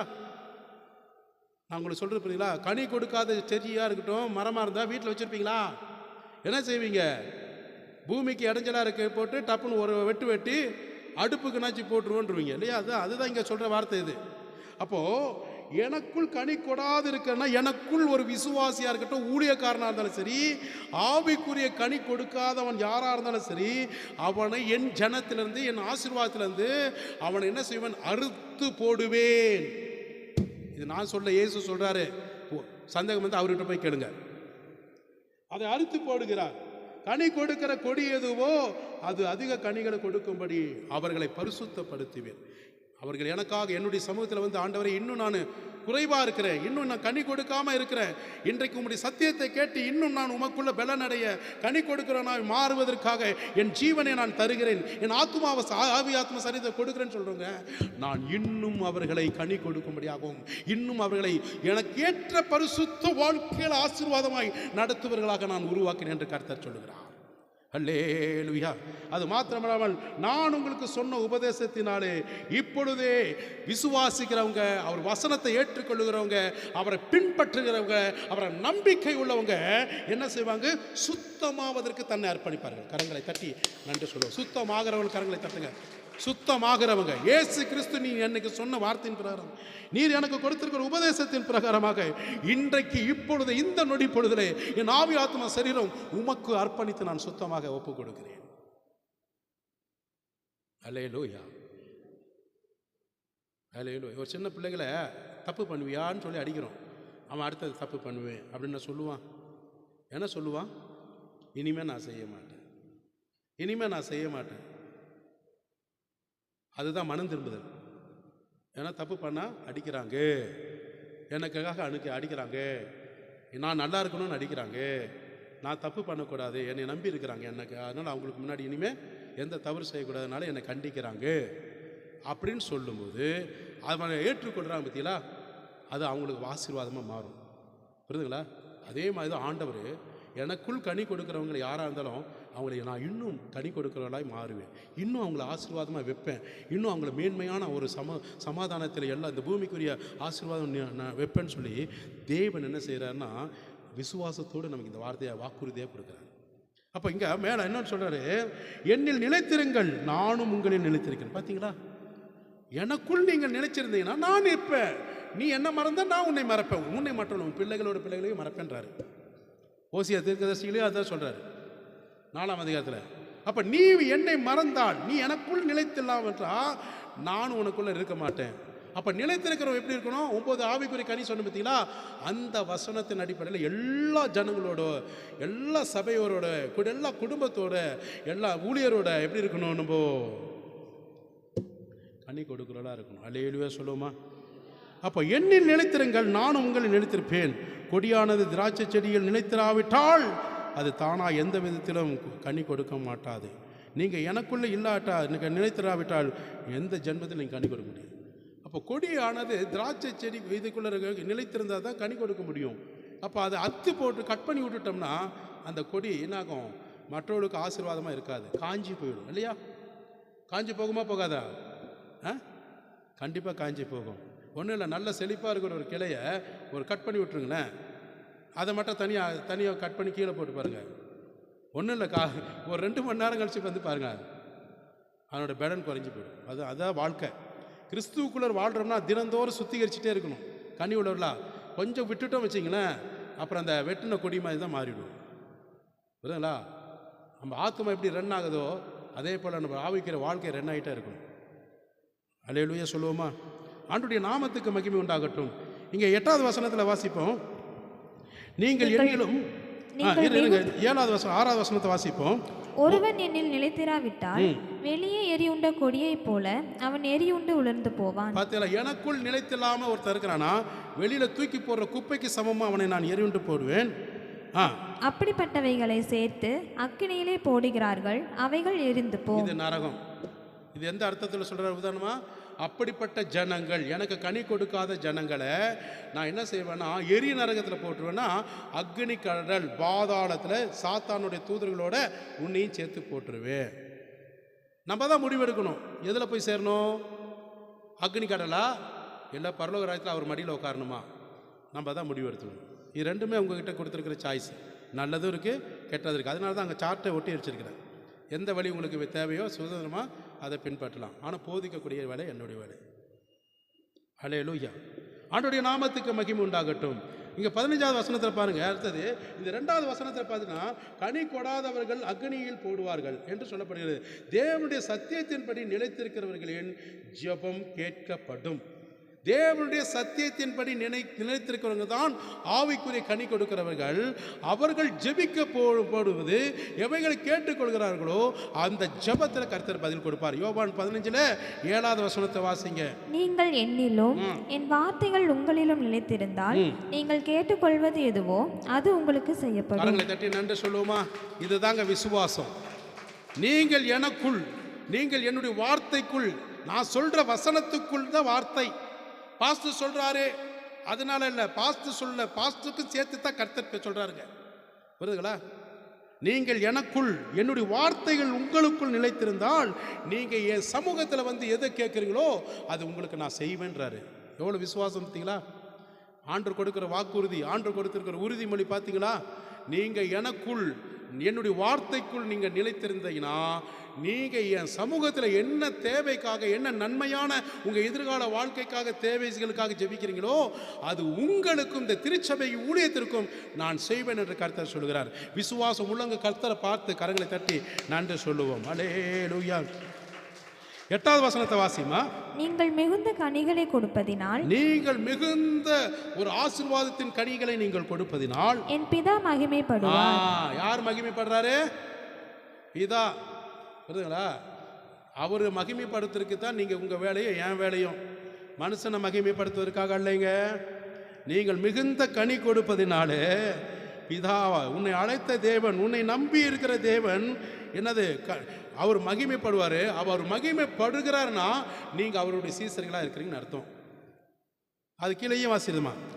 பிதா என்னில் அன்பா இருக்கிறது போல. இல்லைம்மா, அது நீங்கள் என் மகிமைப்படுவார், பிதா மகிமைப்படுவார், எனக்கும் சீஷராக இருப்பீர்கள். இப்போ பார்த்தீங்களா? நீங்கள் மிகுந்த கனி கொடுக்கும் போது பிதா மகிமைப்படுகிறார். நீங்கள் எனக்கு அப்போதான் சீசனாக இருக்க முடியும், இல்லைன்னா துரோகியாக தான் இருக்க முடியும். துரோகின்னா புரியுதா? நமக்கு விரோதமாக பாவம் செய்கிறவங்க, துரோகம் செய்கிறவங்க தான் துரோகி.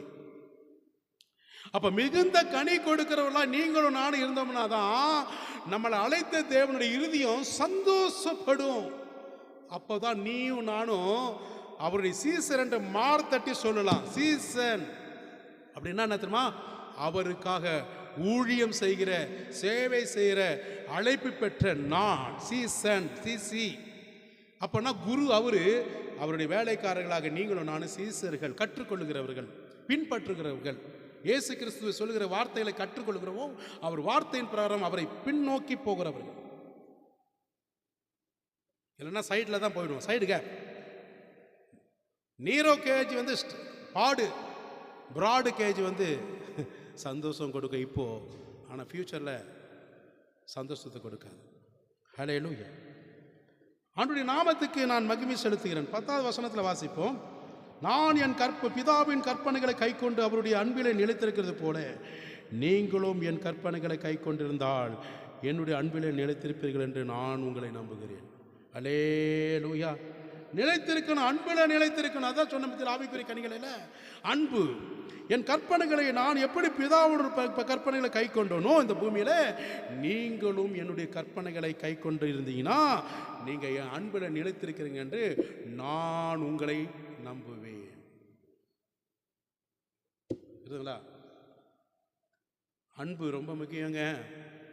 அன்பு ரொம்ப முக்கியம். அதனால தான் சொல்கிறேன். அப்போ அடுத்த 3வது காரியம் பார்த்துட்டுன்னா, தேவனுக்குள் நிலைத்திருக்கிறவர்கள் கிறிஸ்துவுக்குள் மற்றவர்களுக்கும் கிறிஸ்துவுக்குள்ளும் மற்றவர்களுக்கும் எப்படி இருப்பாங்க? சந்தோஷமாக இருப்பாங்க. யோவான் 15:11 எடுத்துங்க வாசிங்க. யோவான் 15:11. என்னுடைய சந்தோஷம் உங்களில் நிலைத்திருக்கும்படிக்கும் உங்கள் சந்தோஷம் நிறைவாக இருக்கும்படிக்கும் இவைகளை உங்களுக்கு பார்த்தீங்களா? என்னுடைய சந்தோஷம் உங்களில் நிலைத்திருந்தா ஆண்டவர் இறுதியை சந்தோஷப்படுறதுக்கு யார் தெரியுமா காரணமாக இருக்கணும்? நீங்களும் நானும் தான். ஆமேன்னு சொல்லுங்க கரங்களை தட்டி. அல்லேலூயா. உலகத்தை சந்தோஷப்படுத்தாதீங்க, உங்களை சுற்றி இருக்கிறவங்க சந்தோஷப்படுத்தாதீங்க. நீங்கள் எந்த அளவுக்கு ஆண்டவருக்குள்ளே இருக்கிறீங்களோ அவரை சந்தோஷப்படுத்துங்க. அப்போ தான் நம்ம சந்தோஷமாக இருக்க முடியும். புரியுதுங்களா? அப்போது என்னுடைய சந்தோஷம் உங்களில் நிலைத்திருக்கும்படி, உங்கள் சந்தோஷம் நிறைவாக இருக்கும்படிக்கும் இவைகளை நான் சொல்லுவேன். என்னை நீங்கள் எந்த அளவுக்கு பிரியப்படுத்துறீங்களோ, எனக்குள்ளே எவ்வளோ நீங்கள் சந்தோஷமாக இருக்கிறீங்களோ அதே சந்தோஷத்தை காட்டிலும் நீங்களும் இருப்பீங்கள் என்று கர்த்தர் சொல்லுகிறார். அம்மா, இப்போது அந்த தம்பிக்கிட்ட நான் சந்தோஷமாக இருந்தேன்னா அவனும் சந்தோஷமாக இருப்பான். அவங்ககிட்ட மூஞ்சை தூக்கி வச்சுட்டா அவன் என்ன செய்வான்? மூஞ்சை தூக்கி வச்சுட்டா போவான். Simple question. நான் இயேசுவை எவ்வளோ பிரியப்படுத்தணுமோ, எவ்வளோ சந்தோஷப்படுத்தணுமோ ஆண்டவர் என் குடும்பத்தை சந்தோஷமாக வச்சுருப்பார். கரங்களை தட்டி நன்றி சொல்லுங்கள். இல்லாட்டி போகிற இடமெல்லாம் எனக்கு எப்படி இருக்கும்? உபத்திரம் தான், பிரச்சனை தான். ஆமென். அல்லேலூயா. ஆண்டவருடைய நாமத்துக்கு நான் நன்றி செலுத்துகிறேன். 12வது வசனத்தில் வாசிப்போமா?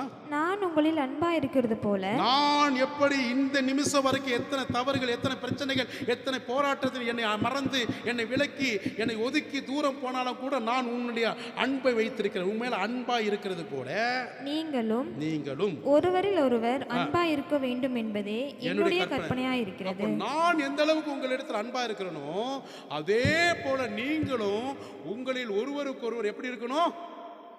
எப்படி இருக்கணும்? அன்பா இருக்கணுமா, வம்பா இருக்கணுமா? அப்போ அன்பா இருப்பேன்னு சொல்றவங்க பக்கத்தில் இருக்கிறவங்க கரங்களை பிடிச்சு சொல்லுங்க, அவங்க முகத்தை பார்த்து சொல்லுங்க, இயேசு எப்படி நம்ம மேலே அன்பா வைக்கிறவோ அதே போல நீங்கள். என்னை பார்க்காதீங்க, என்னை பார்த்து அவங்களுக்கு கஷ்டமாக தான் இருக்கும். ஆமாம். அப்போ ஆண்டவர் உங்கள் மேலே அன்பாக இருக்கிறது போல நீங்களும் நானும் யார் இடத்துல அன்பாக இருக்கணும்? மற்றவர்கள் இடத்துல அன்பாக இருக்கணும். அல்லேலூயா. அந்த அன்புக்காக ஏங்குற எத்தனையோ ஜனங்கள் இருக்கிறாங்க இல்லையா? அன்புக்காக ஏங்குற எத்தனையோ ஜனங்கள் இருக்கிறாங்க. அதான் அந்த பாப்பாவை கூட நாங்கள் மேரேஜ் பெண்ணு பார்க்க வரோம், அதை வச்சே பேசிகிட்டு இருக்கிறேன்னு நினைக்க வேண்டாம். ஒரு எக்ஸாம்பிள் சொல்கிறேன். அவங்க வீட்டில் வந்து நாங்கள் எதிர்பார்த்தது என்ன தெரியுமா? அன்பு தான் எதிர்பார்த்தோம். அவங்க அம்மாக்கிட்ட அதான் சொன்னேன், எங்களுக்கு எதுவுமே தேவையில்லை, உங்கள் மக வந்து எங்கள் கிட்ட அன்பாக இருந்தால் போதும். என் சபையோர் மக்கள்கிட்ட இடத்துல அன்பாக இருக்கணும். உங்களை வச்சு தான் பேசணும், எங்களை குறித்து கூட அதிகமாக சொல்லலை, அந்த பாப்பா வச்சு தான் பேசுகிறேன். எங்கள் திருச்சபையில் ஆராதிக்க வருகிற அத்தனை பிள்ளைகள் மேலே கிறிஸ்துவின் அன்பாக இருப்பியாமான்னு கேட்டோம். அதே போல தான் அடுத்தது தான் எங்ககிட்ட அன்பாக இருப்பீங்களான்னு கேட்டோம். அன்புக்காக ஏங்குற குடும்பம் இது. அன்புக்காக ஏங்குறோம் என் சபை மக்கள் மேலே. ஏன்னா வந்து உடைச்சிட்டு போகக்கூடாது யாராக இருந்தாலும். என் பிள்ளைகளை நீ கடைசி வரைக்கும் அன்பாக நேசிக்கணும். அதே போல தான் ரெண்டாவது எங்களையும் நேசிக்கணும். எங்களுக்கு வேறு எதுவுமே வேண்டாம். முன்னாடி ஃபுல் பீட்டில் தான் பேசுகிறோம். எதுவுமே எனக்கு கொடுக்கணும்னு அது பண்ணணுன்ற எங்களுக்கு தேவை. அது உங்களுக்குரியது, கர்த்தருக்குரியது.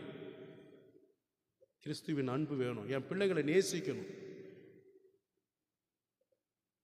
புரியுதுங்களா? இதுதான் ஒரு நல்ல குடும்பத்துக்கு அழகு. நேசிப்பு. பல கோடி கொண்டுட்டு வந்துட்டு உள்ள சண்டை போட்டுட்டு குங்ஃபு கராத்தா செஞ்சுட்டு இருந்தால் நல்லா இருக்குமா? மண்டை தான் வளரும், உருளும். உண்மை தானே? எங்க அன்புக்கு நிகரான என்ன சொத்து நமக்கு வேணும்? ஒருவன் கிறிஸ்துவுக்குள்ள அன்பு இல்லைன்னா அவன் வாழ்க்கையில் என்ன இருக்கும்? சாத்தான் தான் அங்கே உள்ள இருப்பான். அந்த சாத்தான் தான் அவனுக்கு கிரியை செஞ்சுட்டே இருப்பான். விட்டு கொடுத்து போறவன் கெட்டு போக மாட்டான். வருகிற 18ஆம் தேதி ஜனவரி மாதம் ஒரு பிரசங்கியார் வந்து உங்களுக்கு குடும்ப ஜபத்தை முகாம் நடத்துவார். அவர் என்ன சொல்கிறாரோ கர்த்தருக்கு தான் தெரியும். வாங்க எல்லாருமே சந்தோஷமா, சரியா? நாங்களும் வந்து உக்காந்துருப்போம் ஜோடிப்புறா மாதிரி. ஆண்டவருடைய நாமத்துக்கு மகிமை உண்டாகட்டும். 14ஆம் வசனத்தில் வாசிங்க. நான் உங்களுக்கு கற்பிக்கிற யாவையும் நீங்கள் செய்வீர்களானால் என் சிநேகிதராய் இருப்பீர்கள். நண்பர்களா பார்த்துல என் சிநேகிதரன் சொல்றாரு. ஒரு தகப்பன் மட்டும் இல்லை, ஒரு பிரதான மேய்ப்பர் மட்டும் இல்லை, நான் உங்களுக்கு சிநேகிதனாக இருக்கிறேன் என்று சொல்லுகிறார். பார்த்தீங்களா? நான் உங்களில் அன்பாக இருக்கிறப்போ நீங்கள் அன்பாக இருக்கிறது மட்டுமில்லை, நான் ஒருவன் என் சிநேகிதருக்காக என்னது, நான் உங்களுக்கு கற்பிக்கிற யாவையும் நீங்கள் செய்வீர்களானால் எனக்கு நண்பர்களாக இருப்பீர்கள். நம்மளும் செய்யணும். அவர் சொல்லி கொடுக்குறாருன்னா நம்ம அதைப்படி செய்யணும். உங்களுக்கு ஃப்ரெண்டு மாதிரி நான் இருக்கிறேன்னு சொல்கிறார். அதுதான் நானும் சொல்கிறேன். ஸ்டேஜில் இருந்தால் பாஸ்டர், கீழே இறங்கிட்டால் உங்கள் நண்பர். பாஸ்டர் கிடையாது, ஒரு ஃப்ரெண்டு மாதிரி தான் நானும் உங்கள்கிட்ட பழகிறேன். பாஸ்டர் மாதிரி இருந்தால் தான் எனக்கு நல்லதாக தெரியுது. ஃப்ரெண்டு மாதிரி இருக்கிறனால தான் மரியாதை மதிப்பு மரியாதைலாம் போயிடுச்சு. ஃப்ரெண்டாக இருக்கக்கூடாது. ஏசு இருந்துட்டு போகிறாரு, நான் பாஸ்டாக இருந்துட்டு தான் போகணும். அப்போ தான் தேவ பயம் கொஞ்சம் இருக்கும். ஆண்டவருடைய நாமத்துக்கு நான் மகிமை செலுத்துகிறேன். அது மாத்திரம் இல்லாமல் பாருங்கள், எங்கள் அடுத்த வாசிப்போ 16 வாசிங்க. நீங்கள் என்னை தெரிந்து கொள்ளவில்லை, நீங்கள் என்னை தெரிந்து கொள்ளல, நான் உங்களை தெரிந்து கொண்டேன். நான் தான் உங்களை தெரிந்து கொண்டிருக்கிறேன். நீங்கள் என் நாமத்தினாலே பிதாவை கேட்டுக்கொள்வது எதுவோ அதை அவர் உங்களுக்கு கொடுக்கத்தக்கதாக நீங்கள் போய் கனி கொடுக்கும்படிக்கும் உங்கள் கனி நிலைத்திருக்கும்படிக்கும் நான் உங்களை ஏற்படுத்தினேன். ஆமீன்.